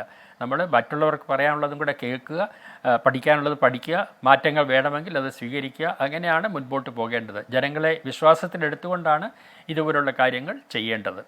ഓക്കെ, വളരെ നന്ദി Shri R V G Menon. അങ്ങ് കുറച്ച് സമയം മാത്രമേ ഈ ചർച്ചയിൽ ഉണ്ടാവൂ എന്ന് നേരത്തെ അറിയിച്ചിരുന്നു. അതുകൊണ്ട് തന്നെ അങ്ങേക്ക് നന്ദി. അതുകൊണ്ടാണ് മറ്റ് അതിഥികൾ ദയവായി ക്ഷമിക്കണം, അദ്ദേഹത്തിലേക്ക് കൂടുതൽ സമയം ഞാൻ പോയത്. മറ്റ് അതിഥികളിലേക്കും ഞാൻ തിരികെ എത്താൻ. നമുക്കൊപ്പം റെയിൽവേ ചീഫ് എഞ്ചിനീയർ ആയിരുന്ന Alok Kumar Varma, doctor R V G മേനോനോടൊപ്പം അലോക് കുമാർ വർമ്മയും ഈ സംവാദത്തിൽ പങ്കെടുക്കുന്നുണ്ട്. പദ്ധതിയെ എന്തുകൊണ്ട് എതിർക്കുന്നു എന്നുള്ള അദ്ദേഹത്തിന്റെ അഭിപ്രായങ്ങൾ പങ്കുവയ്ക്കുന്നതിനായാണ് അദ്ദേഹം എത്തുന്നത്.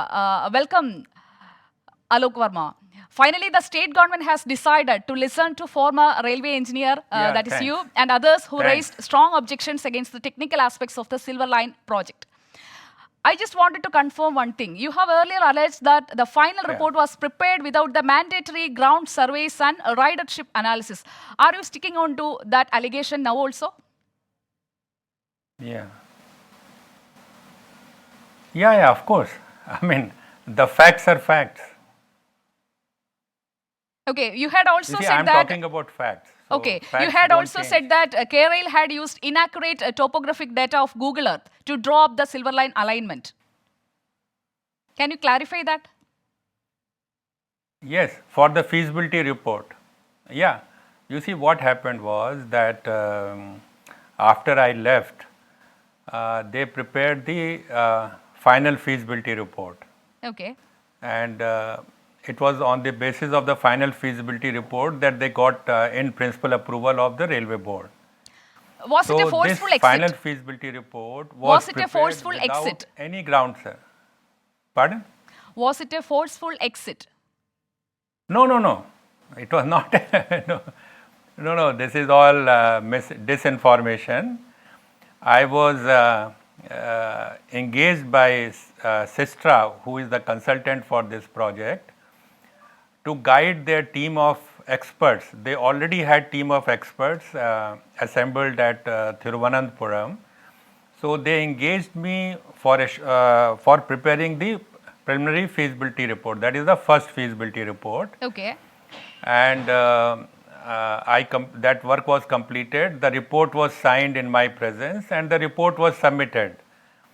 So after completing the work, I left. So there is no question of any And now, sir, you are in the limelight. Alok Kumar Verma, sir. I left as Actually, now you are in the limelight. You are putting up allegations against the survey and all. And government and CPM says you are playing for the opposition. You met the opposition leader too. What's your take on that? You see, this is just not true, because I went to Kerala on Haven't you invitation met of Mr. this V.D. committee, Sudhishan? this Sangharsh Samiti, and no, let me tell you. So Okay. first we had a meeting, a public gathering at Cochin, and then we traveled to Thiruvananthapuram. So they had wanted that I should meet the chief minister also, either chief minister, or if chief minister is not available or very busy, then they wanted that I should meet chief secretary or some other senior officer who is aware of this project. Okay. So that they know what is the reality of the thing, because as a lot of people in Kerala are saying that the political leadership is being misinformed. They are not being told the Do they facts have any about agenda? this, How you felt so? This DPR and the whole project. Do they have any hidden agenda in this project? Pardon? Do they, the government or CPIM, have any hidden agenda in this project? You see, okay, let me explain to you what is wrong with this plan. Okay. Okay. Then everything will be clear. You see, this whole project began on the wrong foot, and from there it never recovered. There were three main problems with the original proposal, which we were told to examine, that is Sistra was told to examine. The first was that this line will be elevated like a metro line. You have seen Kochi Metro, the railway track is I on have pillars. traveled in metro too. And that there will be a road underneath Okay, also. first problem lies with the elevation. Okay, Yeah, second. so their idea was that they elevated with a road underneath also. Okay, so that was the first problem. The second problem was that they wanted to take all these stations in the outskirts of the cities. Okay, whether it is Kannur or it is Kozhikode or Ernakulam, Kollam, every place they wanted the station to take the station outside the city. Okay. Their reasoning was that outside the city in the suburbs, lot of land is available. Okay, land is available either vacant or at low cost, which can be used for development of smart cities and office and residential complexes. So basically real estate development, and the idea was that this real estate development will provide about 20 to 25% of the cost of the project. So the idea was that real estate development will give you money which will meet partly the cost of the project. So that was the second idea. There was problem with this idea, as I will tell you later on. Okay. The third idea was to make it on standard gauge, and the justification for standard gauge was very simple. They wanted to take long term loan from JICA or other foreign financial institutions, right. So standard gauge was adopted not because broad gauge high speed is not feasible on broad gauge or for any other reason. It was, the idea was to make the line on standard gauge so that foreign institutional banks will be willing to give long term loan. These loans have to be paid over a period of 40 to 50 years, and you don't have to start paying back the loan for there is a period of 10 to 15 years.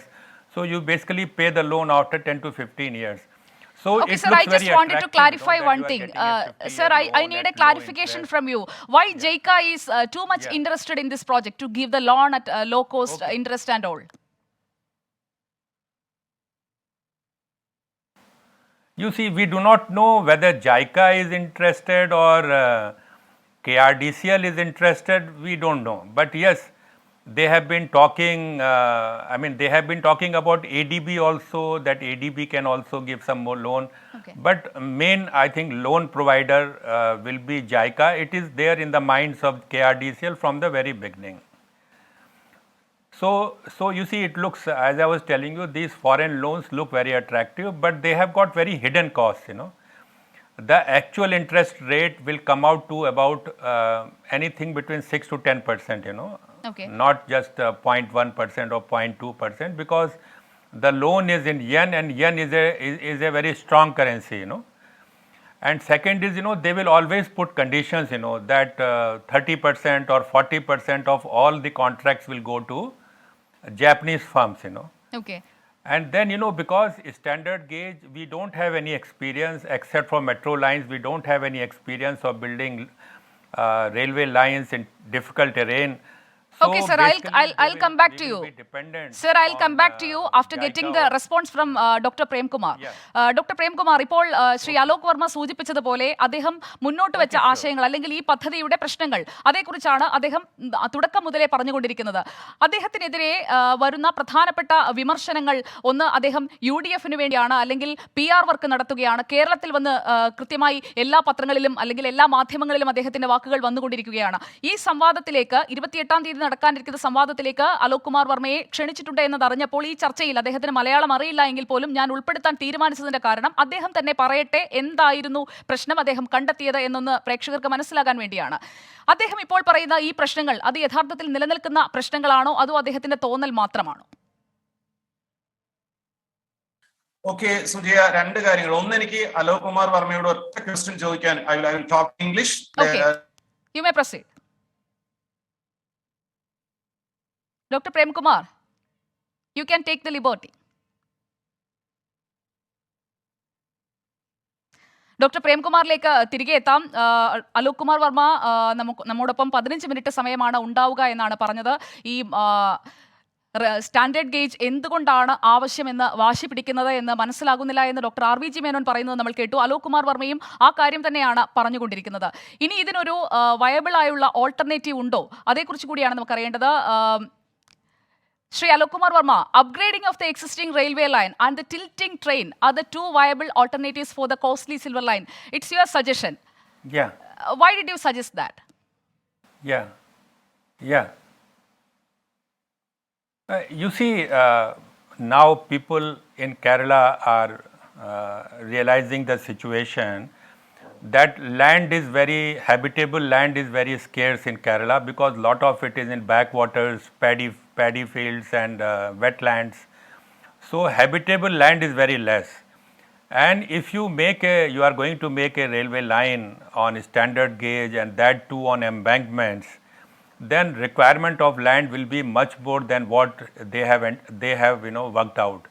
Even Niti Aayog has said that requirement of land will be actually twice of what they have projected, and my estimation is also that it will be 2.5 or 2 times of this.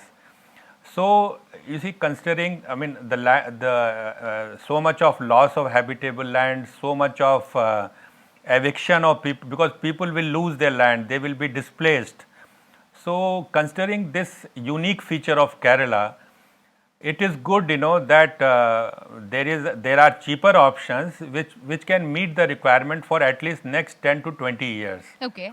So it is good that it is always advisable and it is practical that we go for the cheaper options which require either no additional land or they require only small amount of land. Okay. And you will get benefits.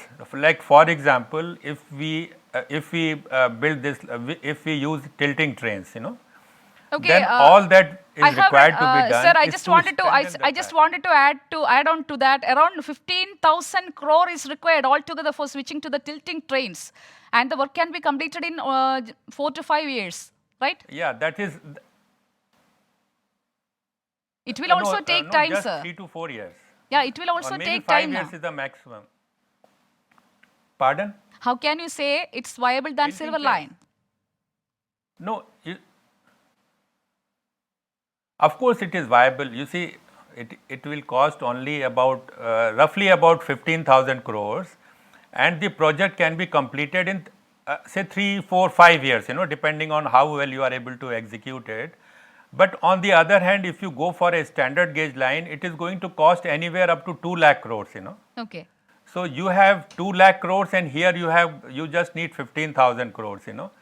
And journey time from Trivandrum to So just Kasargod will be reduced okay, one to straight about question. 5.5 hours. One straight question, Mr.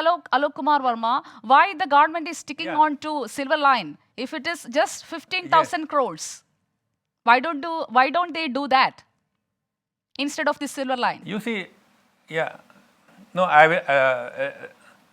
so I was telling you that there were 3 problems. I told you 3 problems, right? Yes. So when we prepared this feasibility report, first feasibility report, we made 3 recommendations. We said that you should adopt broad gauge and integrate it with the existing railway lines in Kerala and in the rest of the country. You become a part of the Indian railway network.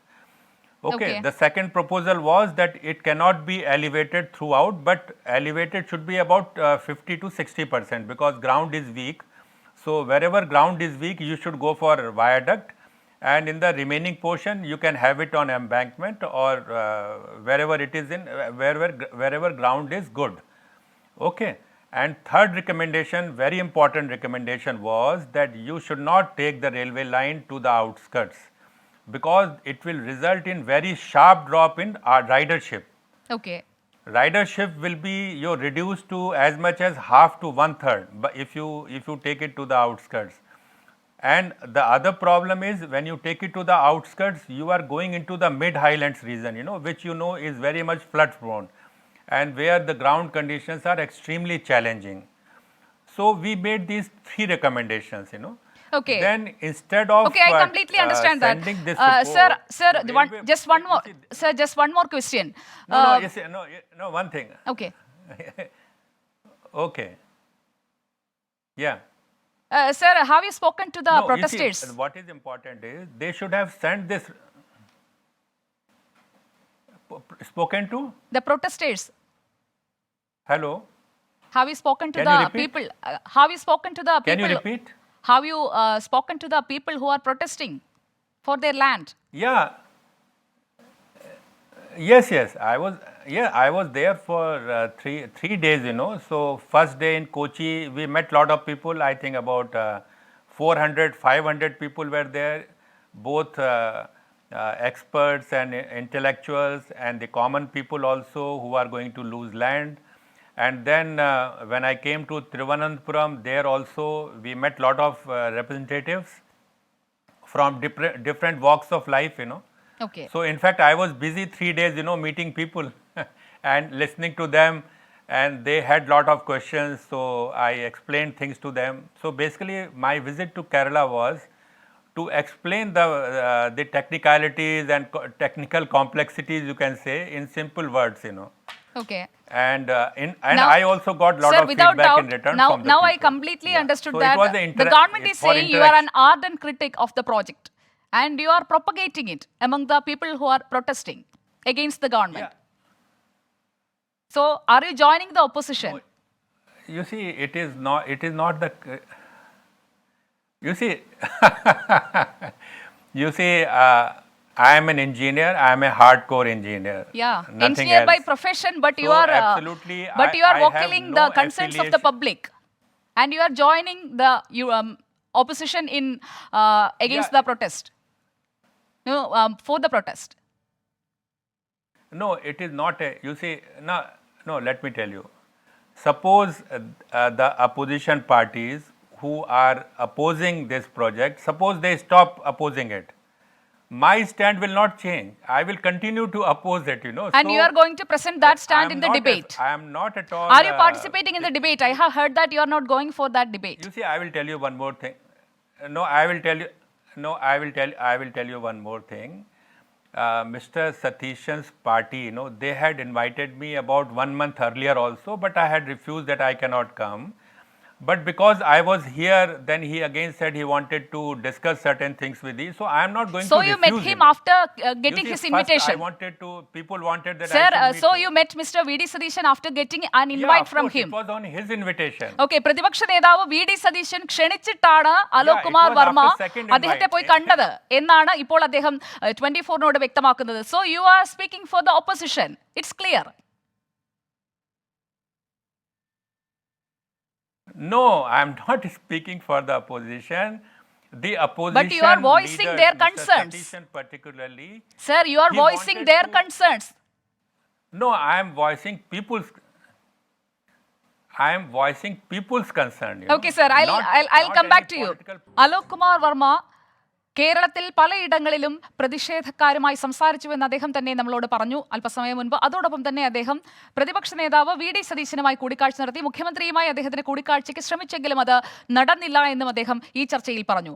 V D Satheesan അദ്ദേഹത്തെ ക്ഷണിച്ചിരുന്നു, വരുന്നതിനായി പരിപാടിക്ക് പങ്കെടുക്കുന്നതിനായി വരുന്നതിനായി ക്ഷണിച്ചിരുന്നു എന്നുകൂടി അദ്ദേഹം പറഞ്ഞു വെക്കുകയാണ്. Shri Muhammad Faisal, UDF ആണ് അലോക് കുമാർ വർമ്മയെ രംഗത്തിറക്കിയത് എന്നുള്ള ഇടതുപക്ഷത്തിന്റെ ആരോപണത്തിന് കരുത്ത് പകരുന്നതല്ലേ അദ്ദേഹത്തിന്റെ ഈ സമ്മതിക്കൽ?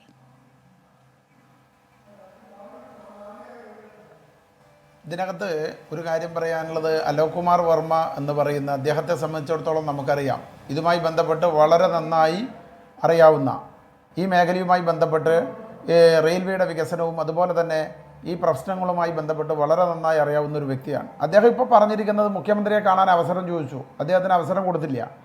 ചീഫ് സെക്രട്ടറിയെ കാണാൻ വേണ്ടി പറഞ്ഞു, അവിടെ അദ്ദേഹത്തിന് അവരോട് കാര്യങ്ങൾ പറഞ്ഞ് ധരിപ്പിച്ചു. പിന്നീടാണ് പ്രതിപക്ഷ നേതാവിനെ അദ്ദേഹം കാണാൻ പോകുന്നത്. പ്രതിപക്ഷ നേതാവോട് സംസാരിച്ചു എന്നതുകൊണ്ട് എന്താണ് തെറ്റ്? അദ്ദേഹം കേരളത്തിലെ ജനങ്ങളുടെ ആശങ്ക, സാമൂഹ്യ യെസ് ഇടതുപക്ഷം ഇപ്പോൾ ഇടതുപക്ഷ CPM-ഉം ഇടതുപക്ഷവും ഇപ്പോൾ പറയുന്നത് അദ്ദേഹം പ്രതിപക്ഷ നേതാവുമായി സംസാരിച്ചു, അതുകൊണ്ട് അദ്ദേഹത്തിൻ്റെ ആളായി എന്നല്ല. അദ്ദേഹം തന്നെ വളരെ വ്യക്തമായി സ്പഷ്ടമായി പറഞ്ഞിട്ടുണ്ട്, ഞാൻ എൻ്റെ നിലപാടുകൾ എവിടെയും പറയും. അത് ജനപക്ഷ വികസനത്തിന് വേണ്ടിയാണ് അദ്ദേഹത്തിൻ്റെ നിലപാടുകൾ പറഞ്ഞത്. അദ്ദേഹം ഓരോ കാര്യങ്ങളും അക്കമിട്ട് നിരത്തിക്കൊണ്ട് പറഞ്ഞിട്ടുണ്ട്, ഇത് ഇന്ന കാര്യത്തിനകത്ത് ജനങ്ങൾക്ക് ബുദ്ധിമുട്ടുണ്ട്, പരിസ്ഥിതി ആഘാത പഠനം നടന്നിട്ടില്ല, കേരളം പോലുള്ള ഒരു കൊച്ചു സംസ്ഥാനത്തിനകത്ത് ഈ പദ്ധതി നടപ്പിലാക്കിയാൽ ഉണ്ടാകാവുന്ന പ്രയാസങ്ങൾ എന്താണ് എന്ന് അദ്ദേഹം ജനങ്ങളെ ബോധ്യപ്പെടുത്താൻ വേണ്ടിയാണ്. അത് ജനങ്ങളെ ബോധ്യപ്പെടുത്തുമ്പോൾ ഇവിടെ നമുക്കറിയാം, പിന്നെ അത് അദ്ദേഹം പറയുമ്പോൾ അദ്ദേഹം പ്രതിപക്ഷത്തിൻ്റെ ആളായി അല്ലെങ്കിൽ അതിൻ്റെ ആളായി ചിത്രീകരിച്ച് പ്രതിപക്ഷത്തിന്റെ ഒരാളായി അദ്ദേഹത്തെ ചിത്രീകരിക്കേണ്ട കാര്യമൊന്നുമില്ല. പിന്നെ എന്തിനാണ് ഇങ്ങനെയൊക്കെ അദ്ദേഹം പറയുന്നത്? അതിന്റെ ഡോക്ടർ പ്രേംകുമാർ ഡോക്ടർ പ്രേംകുമാർ ഒരു വിഷയത്തിൽ അവഗാഹമുള്ള ഒരാൾ ജനങ്ങളുമായി സംവദിക്കുന്നു, അവരുടെ ആശങ്കകൾ കേൾക്കുന്നു, തനിക്ക് പറയാനുള്ള ആശങ്കകൾ പറയുന്നു. അതിനപ്പുറം അദ്ദേഹം ഇപ്പോൾ പറഞ്ഞു വി ഡി സതീശൻ വിളിച്ചിരുന്നു എന്നുള്ളത്. എന്തുകൊണ്ടാണ് ഡോക്ടർ പ്രേംകുമാർ പ്രതിപക്ഷം ഇത്തരത്തിലുള്ള ആരോപണങ്ങൾക്ക് വിധേയരാകുന്നത്? കണ്ടെന്നുള്ളതല്ല പ്രശ്നം. അലോക് കുമാർ വർമ്മക്ക് അറിയുന്ന കാര്യങ്ങളിൽ അദ്ദേഹം തന്നെ സമ്മതിച്ചു. അദ്ദേഹം ഇന്ത്യൻ റെയിൽവേയുടെ എഞ്ചിനീയർ ആയിരുന്നു. സിസ്റ്റർ അദ്ദേഹത്തിന് ഒരു ജോലി ഏൽപ്പിച്ചിരുന്നു. അദ്ദേഹം ഒരു റിപ്പോർട്ട് കൊടുത്തിരുന്നു. സിസ്റ്റർ ആ റിപ്പോർട്ട് തള്ളി. ഇതാണ് കാര്യം. ഒരു നാട്ടിൽ എന്ത് വികസന പ്രവർത്തനം ഉണ്ടാക്കണമെന്ന് ഒരു പ്രൈവറ്റ് കൺസൾട്ടൻസി ഏജൻസിയോ ആ ഏജൻസി പണി ഏൽപ്പിച്ച ഒരു എഞ്ചിനീയറോ അല്ല തീരുമാനിക്കേണ്ടത്. ജനങ്ങളാണ്, ജനങ്ങൾ തിരഞ്ഞെടുത്ത സർക്കാരാണ്. കേരളത്തിലെ കാര്യം തീരുമാനിക്കേണ്ടത് കേരള ഗവൺമെന്റ് ആണ്. ഓൾ ഇന്ത്യ അടിസ്ഥാനത്തിൽ ഇന്ത്യ ഗവൺമെന്റ് ആണ്, അവരെയാണ് ഏൽപ്പിച്ചിരിക്കുന്നത്. ഏതെങ്കിലും ഒരു എഞ്ചിനീയർ, അത് ഏത് കൊമ്പത്ത് എഞ്ചിനീയർ ആയിരുന്നാലും അത് ചെയ്യേണ്ടതെന്ന്. രണ്ടാമത് അദ്ദേഹം സജസ്റ്റ് ചെയ്യുന്നത് എന്താണ്? ഇലവേറ്റഡ് ലൈൻ ആയിരിക്കണം. ഇലവേറ്റഡ് ലൈൻ ആവുമ്പോൾ ഇപ്പോൾ ഉള്ള ലൈനിന്റെ ഇരട്ടി ചെലവ് വരും. UDF വേണ്ടെന്ന് വെച്ച കാര്യമാണ് ഇദ്ദേഹം സജസ്റ്റ് ചെയ്യുന്നത്. രണ്ടാമത്തെ നോക്കൂ, സിറ്റീസിന്റെ ഔട്ട്സ്കേർട്സിലേക്ക് പോകരുത്, സിറ്റി സെന്ററിലൂടെ പോകണം. അതാ ഞാൻ പറഞ്ഞത്, എറണാകുളത്തെ സ്റ്റേഷൻ ഈ മനുഷ്യൻ സജസ്റ്റ് ചെയ്യുന്നത് സുഭാഷ് പാർക്കിലാണ്. എവിടെയാണ് എറണാകുളത്ത് സ്റ്റേഷൻ വരേണ്ടത്? പുതിയ ലൈനിലുള്ള കാക്കനാട്ടാണോ സുഭാഷ് പാർക്കിലാണോ? എറണാകുളത്ത് ജീവിക്കുന്ന ആൾക്കറിയാം, സുഭാഷ് പാർക്കിൽ ലൈൻ ഉണ്ടാക്കുക എന്ന് പറഞ്ഞാൽ, ഇതിന്റെ യാർഡ് ഉണ്ടാക്കുക എന്ന് പറഞ്ഞാൽ അതിഭീകരമായ കാര്യമാണ്. കേരളത്തിന്റെ പൊളിറ്റിക്സും കേരളത്തിന്റെ ഇക്കോസിസ്റ്റവും അറിയാത്തത് കൊണ്ടാണ്. മൂന്നാമത്തെ അദ്ദേഹം പറയുന്നത് എന്താണ്? സ്റ്റാൻഡേർഡ് ഗേജ് ലോൺ കിട്ടാൻ വേണ്ടിയിട്ടാണ്. സുജിയ, നിങ്ങൾ മനസ്സിലാക്കണം, ലോകത്തുള്ള റെയിൽവേ ട്രാക്കുകളിൽ 60% സ്റ്റാൻഡേർഡ് ഗേജിലാണ്. ഹൈസ്പീഡ്, സെമി ഹൈസ്പീഡ് ട്രാക്കുകളിൽ 90% സ്റ്റാൻഡേർഡ് ഗേജിലാണ്. അപ്പോഴാണ് സ്റ്റാൻഡേർഡ് ഗേജിലാണ് വയബിൾ ആവുന്നുള്ളൂ. ലോകത്ത് എവിടെയായിരുന്നാലും അത്തരം കാര്യങ്ങളൊക്കെ പറ്റുള്ളൂ. ഇനി സ്റ്റാൻഡേർഡ് ഗേജ് പറ്റില്ല എന്ന് പറഞ്ഞിട്ട് ലോകത്തെ നേരത്തെ ഡോക്ടർ RVG മേനോന് പറയുന്നുണ്ടായിരുന്നല്ലോ. തീർക്കട്ടെ. RVG മേനോൻ പറയുന്നത് നിലവിലുള്ള ട്രാക്ക് നന്നാക്കണം എന്നാണ്. അലോക് കുമാർ വർമ്മ പറയുന്നത് ടിൽറ്റിംഗ് ട്രെയിൻ കൊണ്ടുവരണം എന്നാണ്. VD സതീശനും KPCC പ്രസിഡന്റും പറയുന്നത് വിമാനം ഓടിച്ചാൽ മതി എന്നാണ്. ഓപ്പോസിഷൻ പറയുന്ന കാര്യം പോലുമല്ല ഇദ്ദേഹം പറയുന്നത്. ഇതാണ് കാര്യം. ഇദ്ദേഹം പറയുന്നത് ടിൽറ്റിംഗ് ട്രെയിൻ കൊണ്ടുവരണമെന്നാണ്. അദ്ദേഹം ആദ്യം ഉണ്ടാക്കിയ അലൈൻമെന്റ് പ്രകാരം അദ്ദേഹം പറയുന്നത് നമ്മളിപ്പോൾ ഡോക്ടർ പ്രേംകുമാർ 15,000 കോടിയെ ചെലവ് വരൂ. അതായത് നമ്മളിപ്പോൾ പറയുന്ന സിൽവർ ലൈനിന്റെ ഏകദേശം ഒരു 6 ആവുള്ളൂ. അത് സുജയ ഇതൊരു എഞ്ചിനീയർ തീരുമാനിക്കേണ്ട കാര്യമല്ല. ഈ മനുഷ്യൻ മാത്രമാണ് ടിൽറ്റിംഗ് ട്രെയിൻ എന്ന് പറഞ്ഞുകൊണ്ടിരിക്കുന്നത്. ഇന്ത്യൻ റെയിൽവേ ആണ് തീരുമാനിക്കേണ്ടത്. കേരള സർക്കാരാണ് തീരുമാനിക്കേണ്ടത് സ്റ്റാൻഡേർഡ് ഗേജ് ആണോ ബ്രോഡ് ഗേജ് ആണോ എന്നുള്ളത്. ഇന്ത്യയിൽ മൊത്തം 17 ലൈനുകളാണ് ഉണ്ടാക്കുന്നത്. അതിലൊന്നാണ് കേരളത്തത്. ഈ 17 ലൈനുകളും സ്റ്റാൻഡേർഡ് ഗേജിലാണ്. അപ്പോഴാണ് ഒരു എഞ്ചിനീയർ വന്ന് പറയുന്നത് ടിൽറ്റിംഗ് ലൈൻ വേണം, അതിന് 15,000 കോടി മതി എന്ന്. സൗകര്യമില്ല എന്നാണ് മറുപടി. മലയാളത്തിന്റെ കേരളത്തിന്റെ മറുപടി. ഒരു എഞ്ചിനീയർ അല്ല തീരുമാനിക്കേണ്ടത്. അതിനിവിടെ റെയിൽവേ ബോർഡുണ്ട്, കേരള സർക്കാരിന്റെ ഏജൻസികളുണ്ട്, KRDCL ഉണ്ട്, പ്രൈം മിനിസ്റ്റേഴ്സ് ഓഫീസ് ഉണ്ട്, കേന്ദ്ര റെയിൽവേ മന്ത്രിയുണ്ട്. ഒരു എഞ്ചിനീയർ പറയുന്നതല്ല ചെയ്യേണ്ടത്. ഞാൻ പറയുന്ന പോലെ നിങ്ങൾ നിങ്ങളുടെ ചാനലിന്റെ സ്വഭാവം മാറ്റോ? ഇങ്ങനെ ഒരു ചാനൽ തുടങ്ങേണ്ട ആവശ്യമില്ല. യൂട്യൂബ് ചാനൽ തുടങ്ങിയാൽ മതി എന്ന് പറഞ്ഞാൽ നിങ്ങൾ ചെയ്യോ? Who is this Alok Verma? He was an engineer with Indian Railways, then associated with Sistra, a private agency, a consulting agency, and he suggested a proposal to Sistra, which the Sistra rejected. He should be out of the scene. Why should he wander over here and make problems? ഇനി LDFനെ സംബന്ധിച്ചിടത്തോളം, കേരളത്തിനെ സംബന്ധിച്ചിടത്തോളം ഇയാളും കൂടി ഇനി പ്രതിപക്ഷത്തിന് ഒന്നും സംഭവിക്കാൻ പോകുന്നില്ല. ജനങ്ങളുടെ അടുത്ത് പോയിട്ട് കാര്യങ്ങൾ പറയുമ്പോൾ അവർക്ക് മനസ്സിലാവുന്നുണ്ട് കേരളത്തിന്റെ വികസന പദ്ധതിയാണ് സിൽവർ ലൈൻ. അത് നടപ്പിലാക്കുക തന്നെ ചെയ്യും. അലോക് കുമാർ വർമ്മ എത്ര തെക്ക് വടക്ക് നടന്നാലും അദ്ദേഹം നടക്കുകയും ചെയ്യും. അത്രയേ ഉള്ളൂ. Okay, Sri Alok Kumar Verma, I hope you understood partially. Why are you vehemently opposing the project? That's the nutshell. You see, I am strongly opposed to the project for one very simple reason. First, it is not good for the people of Kerala. Okay, so it is not in the public interest. Second thing is that it will set a precedence, Then this malpractice, of building lines on standard gauge with stations outside the city, this model will be adopted on other states by all over the country. So because if something so bad is happening, it has to be stopped right then and there. So I am firmly of the view that this whole idea is so bad. It is so fraught with problems, and it will be, as I have said, it is a project from hell. Okay. It will cause massive problems, socio-economic problems in the state of Kerala. നരകത്തിൽ People are നിന്നുള്ള going ഒരു to പദ്ധതി suffer എന്നാണ് അങ്ങ് hardship. ഇതിനെ വിശേഷിപ്പിക്കുന്നത്. ഞാൻ പ്രേക്ഷകർക്കായി അങ്ങയുടെ സംഭാഷണം ഒന്ന് പരിഭാഷപ്പെടുത്തിയതാണ്. നരകത്തിൽ നിന്നുള്ള പദ്ധതി എന്ന് അലോക് കുമാർ വർമ്മ സിൽവർ ലൈൻ പദ്ധതിയെ തന്നെ വിശേഷിപ്പിക്കുകയാണ്. ഈ പദ്ധതി കൊണ്ട് യാതൊരു പ്രയോജനമില്ല എന്നാണ് അദ്ദേഹം പറയുന്നത്. ശ്രീ പ്രഫുൽ കൃഷ്ണ, എന്തുകൊണ്ടാണ് സംസ്ഥാന സർക്കാർ ഈ പദ്ധതിക്ക് വേണ്ടി നിൽക്കുന്നത്? വെറും ഒരു എഞ്ചിനീയറായ അലോക് കുമാർ വർമ്മ എന്തിനിതിലൊക്കെ ഇടപെടുന്നു എന്നുള്ള ചോദ്യം ഡോക്ടർ പ്രേംകുമാർ ചോദിക്കുന്നതും എന്തുകൊണ്ടാകും? ഉത്തരം വളരെ വ്യക്തമാണ്. എന്തിനാണ് ഈ പദ്ധതി? ഈ പദ്ധതി 1 ലക്ഷം കോടിക്ക് മേലെ ചെലവ് വരുന്ന പദ്ധതിയാണ്. കമ്മീഷൻ അടിക്കുക, ഇത് മാത്രമാണ് ഈ പദ്ധതിയുടെ ഒരേ ഒരു ലക്ഷ്യം. ഇവിടെ നോക്ക്, ശ്രീ അലോക് വർമ്മ വളരെ കൃത്യമായിട്ട് പറഞ്ഞു. ഇവിടെ പ്രാഥമികമായിട്ട് ഈ പഠനം നടത്തിയിട്ടുള്ള ആളാണ് ഈ അലോക് വർമ്മ. അദ്ദേഹം കൃത്യമായിട്ട് പറഞ്ഞത് എന്താ? സിസ്ട്ര ഇത് പൂർണ്ണമായിട്ട് തെറ്റിദ്ധരിപ്പിക്കുകയാണ്. ആദ്യത്തെ പഠന റിപ്പോർട്ടിനകത്ത് ആ പഠന റിപ്പോർട്ട് പൂർണ്ണമായി അട്ടിമറിച്ചുകൊണ്ടുള്ള റിപ്പോർട്ടാണ് പിന്നെ വന്നിരിക്കുന്നത്. ലിഡാർ സർവേ ഡാറ്റ അത് മാനിപ്പുലേറ്റ് ചെയ്തിരിക്കുന്നു. അതിൽ യാത്ര ചെയ്യേണ്ട കേരളയിൽ സിൽവർ ലൈൻ പദ്ധതി യാത്ര ചെയ്യുന്ന യാത്രക്കാരുടെ എണ്ണം ഇരട്ടിയിലധികമായിട്ട് എണ്ണം കൂട്ടിക്കാണിച്ചിരിക്കുന്നു. ഈ ഒരു പദ്ധതി ഒരു കാരണവശാലും ഈ പറയുന്ന സർക്കാർ പറയുന്ന 63,000 കോടിക്ക് തീരില്ല. ഇത് ഏകദേശം 2 ലക്ഷം കോടിയെങ്കിലും വരും എന്നുള്ളത് വ്യക്തമാണ്. ഇവിടെ ബ്രോഡ് ഗേജും സ്റ്റാൻഡേർഡ് ഗേജും ആണല്ലോ ഇപ്പൊ നമ്മൾ ചർച്ച ചെയ്തുകൊണ്ടിരിക്കുന്നത്. ബ്രോഡ് ഗേജ് നിർമ്മിക്കാൻ സുജയ 20 കോടി 25 കോടി മതി കിലോമീറ്ററിന്. സ്റ്റാൻഡേർഡ് ഗേജിന്റെ ചെലവ് എത്രയാ? 4-5 ഇരട്ടിയാണ് സ്റ്റാൻഡേർഡ് ഗേജിന്റെ 1 കിലോമീറ്റർ പറയാനുള്ള ചെലവ്. ഇവിടെ സ്പെയിനിലും ഫിൻലൻഡിലും സ്വീഡനിലും പോർച്ചുഗലിലും ഉൾപ്പെടെ നിരവധിയായിട്ടുള്ള അതിവേഗ തീവണ്ടി പദ്ധതികൾ ഈ ബ്രോഡ് ഗേജിലാണ് ഓടുന്നത്. Moscow to Saint Petersburg, Russia, പ്രേംകുമാറിനൊക്കെ പ്രിയപ്പെട്ട രാജ്യമാണ്. ആ റഷ്യയില് സെന്റ് പീറ്റേഴ്സ്ബർഗിലേക്കുള്ള അതിവേഗ പാത 400 കിലോമീറ്റർ ഉണ്ട്. ബ്രോഡ് ഗേജിലാണ് പോകുന്നത് സർ.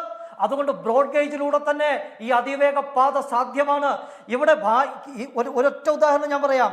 ഇവിടെ ഒരു റെയിൽവേ സ്റ്റേഷന് ശ്രീ പ്രഫുൽ കൃഷ്ണ, ഈ ഉദാഹരണമൊക്കെ നമുക്ക് അതിലേക്കൊക്കെ വരാം. പക്ഷേ കേന്ദ്രം ഫണ്ട് കൊടുക്കുകയും ഈ റെയിൽവേ വികസിപ്പിക്കുകയും ചെയ്യുന്നതൊന്നും കാണുന്നില്ലല്ലോ എന്നുള്ള ചോദ്യത്തിനുള്ള ഒരു മറുപടി കൂടി അങ്ങ് പറയണം. അങ്ങയുടെ പാർട്ടിയാണല്ലോ ഭരിക്കുന്നത്.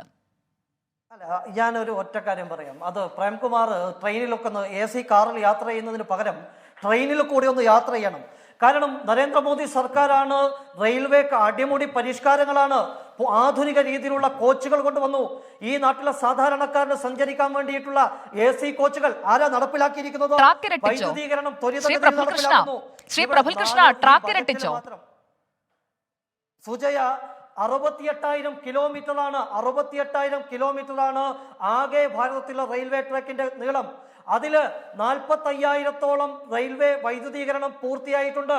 അതുപോലെ തന്നെ ട്രാക്ക് ഇരട്ടിപ്പുകൾ ത്വരിതഗതിയിൽ നടക്കുന്നു. കേരളത്തിലോ? ഇവിടെ ഇത്രയും കാലം ഭരിച്ചവർ ശ്രീ പ്രഫുൽ കൃഷ്ണ, കേരളത്തിലോ? പൊതുവേ അല്ല, എനിക്ക് കേരളത്തിലെ കാര്യമാണ് അറിയേണ്ടത്. കാരണം കേരളത്തിൽ എനിക്ക് തിരുവനന്തപുരം വരെ പോകണം. എത്ര പെട്ടെന്ന് എത്തിക്കാൻ കഴിയും?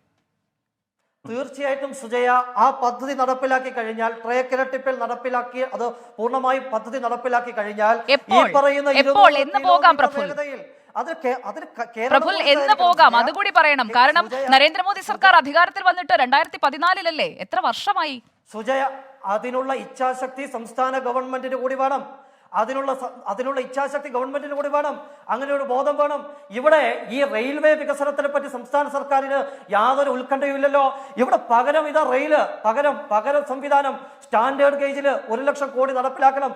നിങ്ങൾ ഈ ബ്രോഡ് ഗേജിൽ ഒന്നും നടക്കാത്തത് കൊണ്ടല്ലേ പ്രഫുൽ? ബ്രോഡ് ഗേജിൽ താങ്കൾ പറഞ്ഞതുപോലെ അതിവേഗം ഇതെല്ലാം നടന്നാൽ സിൽവർ ലൈനിനെ കുറിച്ച് ചിന്തിക്കുക പോലും ഉണ്ടായേക്കില്ല ഒരു പക്ഷേ.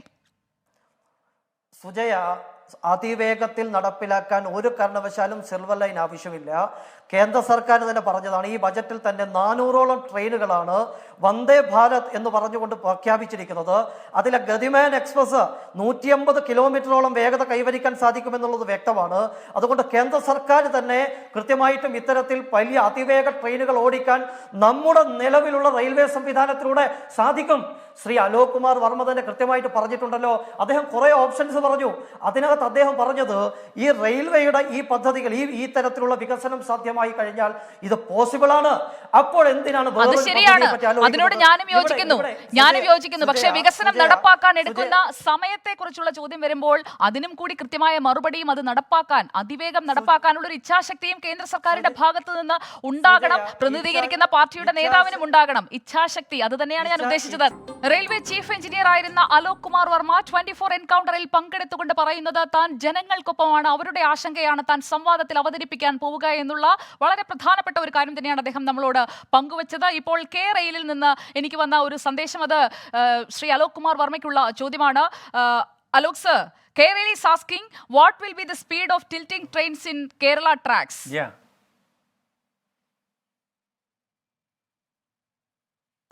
You see, tilting trains, you can raise speed by up to 30%. So, speed will be 130 kilometer per hour. Presently, it is about 100 to 100, somewhere 100, somewhere 110.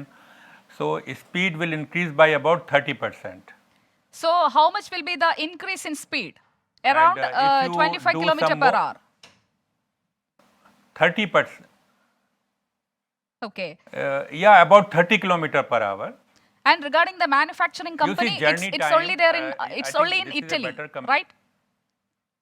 Tilting train manufacturing. No. There are. KRL there is are claiming three- that. KRL is claiming No, that it there is are at least manufactured three in main Italy by a single manufacturers. company. No, you see, this is all misinformation. There is a major company in Sweden. Okay, their trains are X2000 trains.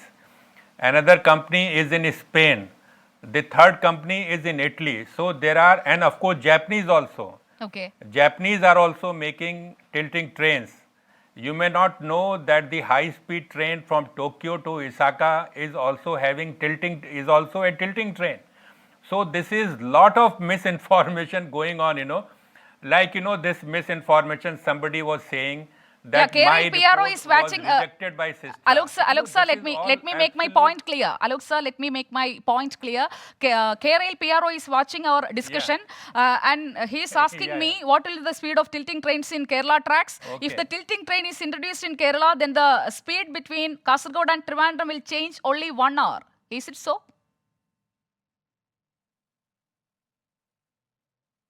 No, totally wrong. Totally wrong. I will tell you, the journey time. 1 മണിക്കൂർ മാത്രമേ യാത്രാ You see, there സമയം will be tilting other train improvements കൊണ്ടുവരികയാണെങ്കിൽ also when we talk about- മാറൂ എന്നാണ് കേരയിൽ പറയുന്നത്. കേരളിന്റെ PRO അയച്ച സന്ദേശമാണ് ഞാനിപ്പോൾ ചോദ്യമായി അലോക് കുമാർ വർമ്മയോട് ചോദിച്ചത്. അദ്ദേഹം പറയുന്നു അത് തീർത്തും തെറ്റാണ്. അപ്പോൾ കേരളിന് ഇതിനുള്ളിലുള്ള അവരുടെ ഒരു ഗൂഢമായ താല്പര്യം എന്താണ്? ഡോക്ടർ പ്രേംകുമാർ, എന്തുകൊണ്ടാണ് കേരയിൽ ഇങ്ങനെയുള്ള ഒരു മിസ്ഇൻഫർമേഷൻ, അലോക് കുമാർ വർമ്മ അങ്ങനെയാണ് അതിനെ വിശേഷിപ്പിച്ചത്, എന്തുകൊണ്ട് അവർ പ്രചരിപ്പിക്കണം? അലോക് കുമാർ വർമ്മ തന്നെ പറയുന്നത് ടിൽറ്റിംഗ് ട്രെയിനിന്റെ സ്പീഡും 130 km/h ആയിരിക്കുന്നതാണ്. 130 km/h മാക്സിമം സഞ്ചരിക്കാൻ പറ്റുന്ന ഒരു ട്രെയിന് കാസർഗോഡ് നിന്ന് തിരുവനന്തപുരത്തേക്ക് ഓടിയാൽ എത്ര സമയം എടുക്കും ഓടിക്കാൻ? 200 കിലോമീറ്ററിലുള്ള ട്രെയിൻ ആണെങ്കിലാണ് 4 മണിക്കൂർ കൊണ്ട് എത്തുക. 130 കിലോമീറ്ററിൽ ഓടിയാൽ എവിടെയാണ് എത്തുക? രണ്ടാമത്തെ കാര്യം, ടിൽറ്റിംഗ് ട്രെയിനുകൾ ഇദ്ദേഹം പറഞ്ഞതുപോലെ 2 കമ്പനികൾ മാത്രമാണ് ലോകത്തുണ്ടാക്കുന്നത്. സെമി ഹൈ സ്പീഡ് ട്രെയിനുകൾ, സ്റ്റാൻഡേർഡ് ഗേജിലെ ട്രെയിനുകൾ ഉണ്ടാക്കുന്ന ഡസൻ കണക്കിന് കമ്പനികളുണ്ട്. ടിൽറ്റിംഗ് ട്രെയിൻ ലോകത്തിലുള്ള വളരെ കുറച്ച് സ്ഥലത്ത് മാത്രമാണ്, ഇറ്റലിയിലും സ്വീഡനിലുള്ള 2 കമ്പനികൾ മാത്രമാണ്.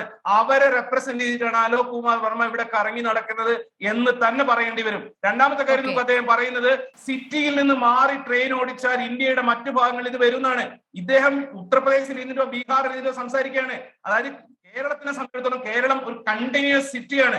കൊച്ചിയിൽ സുഭാഷ് പാർക്ക് എന്ന് പറഞ്ഞാൽ ഇദ്ദേഹത്തിന്റെ ടെർമിനോളജിയിൽ സിറ്റിയും കാക്കനാട് എന്ന് പറഞ്ഞാൽ ഗ്രാമവുമാണ്. അങ്ങല്ല സർ, നെടുമ്പാശ്ശേരിയാണ് കേരളത്തിലെ ചെറിയ സാങ്കേതിക തടസ്സമുള്ളത് കൊണ്ട് ഇടപെടുകയാണ് ഡോക്ടർ പ്രേംകുമാർ. ചെറിയ സാങ്കേതിക തടസ്സമുണ്ടായതുകൊണ്ട് ഞാൻ ഒന്ന് ഇടപെടുകയാണ്. Shri Alok Kumar Varma, final question.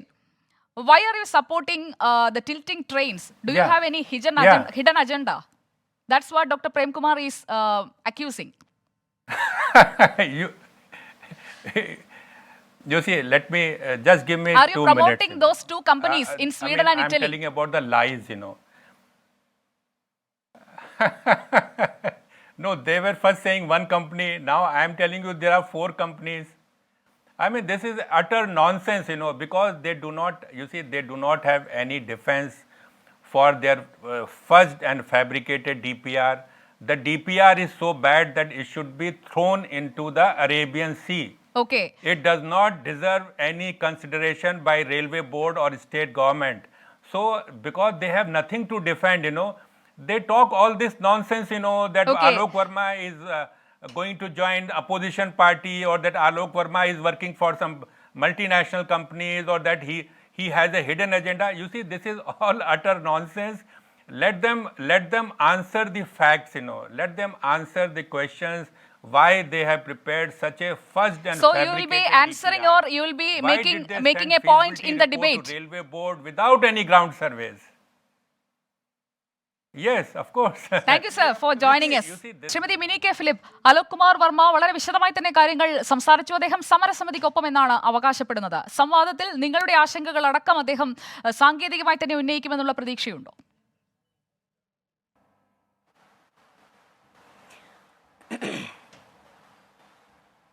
തീർച്ചയായിട്ടും ഞങ്ങളത് പ്രതീക്ഷിക്കുന്നുണ്ട് എന്ന് മാത്രവുമല്ല, ഇവിടെ കേരളത്തിലെ ജനങ്ങൾ ഉത്തരം ആഗ്രഹിക്കുന്ന കുറച്ച് ചോദ്യങ്ങളുണ്ട്.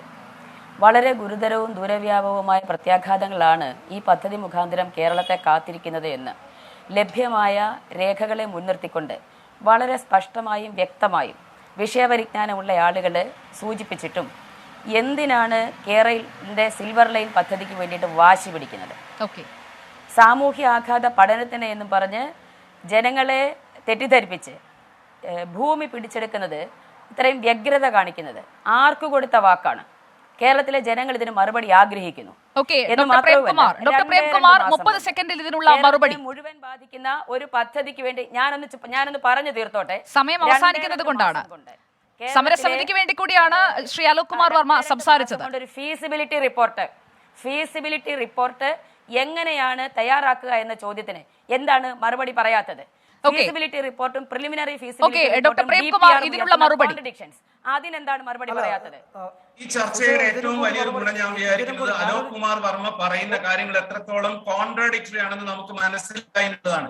അദ്ദേഹം സിസ്റ്ററുടെ ജോലി ചെയ്യുന്ന സമയത്ത് ഇലവേറ്റഡ് ലൈൻ ഉണ്ടാക്കണമെന്ന് പ്രപ്പോസൽ കൊടുക്കുക.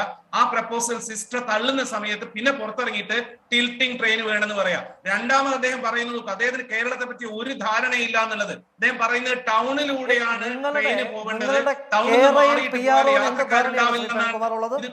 ബീഹാറിൽ ശരിയായിരിക്കാം, കേരളത്തിന്റെ അധികാരികൾക്ക് എന്ത് ധാരണയുണ്ട്?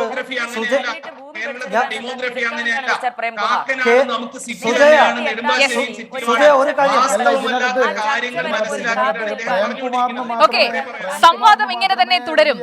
ഈ സംവാദത്തിലൂടെ കാര്യങ്ങൾക്ക് കുറച്ച് വ്യക്തത കൊണ്ടുവരിക, അതിനൊരു തുടക്കമിടുക. കാരണം 28-ാം തീയതി നടക്കുന്ന സംവാദത്തിൽ വിഷയം അവതരിപ്പിക്കാൻ അല്ലെങ്കിൽ വാദവും മറുവാദവും ഉന്നയിക്കാൻ പോകുന്ന രണ്ട് പ്രമുഖർ ഇന്ന് ഈ ചർച്ചയിൽ നമുക്കൊപ്പം പങ്കെടുക്കുകയും അവരുടെ ആശങ്കകൾ പങ്കുവയ്ക്കുകയും ചെയ്തു. ചർച്ചകൾ ഇനിയും നടക്കണം. ആശങ്കകൾ അകറ്റി വേണം പദ്ധതിയുമായി മുന്നോട്ട് പോകാൻ. വികസനത്തിന് വേണ്ടിയുള്ള പദ്ധതിയാണെങ്കിൽ അത് നടക്കട്ടെ എന്ന് വെക്കാം. എന്നാൽ ജനങ്ങൾക്ക് ആശങ്കയുള്ള ഒരു പദ്ധതിയാണെങ്കിൽ അതേക്കുറിച്ച് പുനരാലോചിക്കുകയും വേണ്ടത് അത്യാവശ്യമാണ്. എൻകൗണ്ടർ പൂർണ്ണമാകുന്നു. ഇനി കാണാം വാർത്താമഴ. നമസ്കാരം. ലോകത്തെവിടെയായാലും ഏത് സമയത്തും 24 വാർത്തകളും ഓഗ്മെന്റഡ് റിയാലിറ്റി പാക്കേജുകളും എക്സ്പ്ലെയിനറുകളും വിശദമായി കാണാൻ ഞങ്ങളുടെ യൂട്യൂബ് ചാനൽ നിങ്ങൾക്ക് സബ്സ്ക്രൈബ് ചെയ്യാം.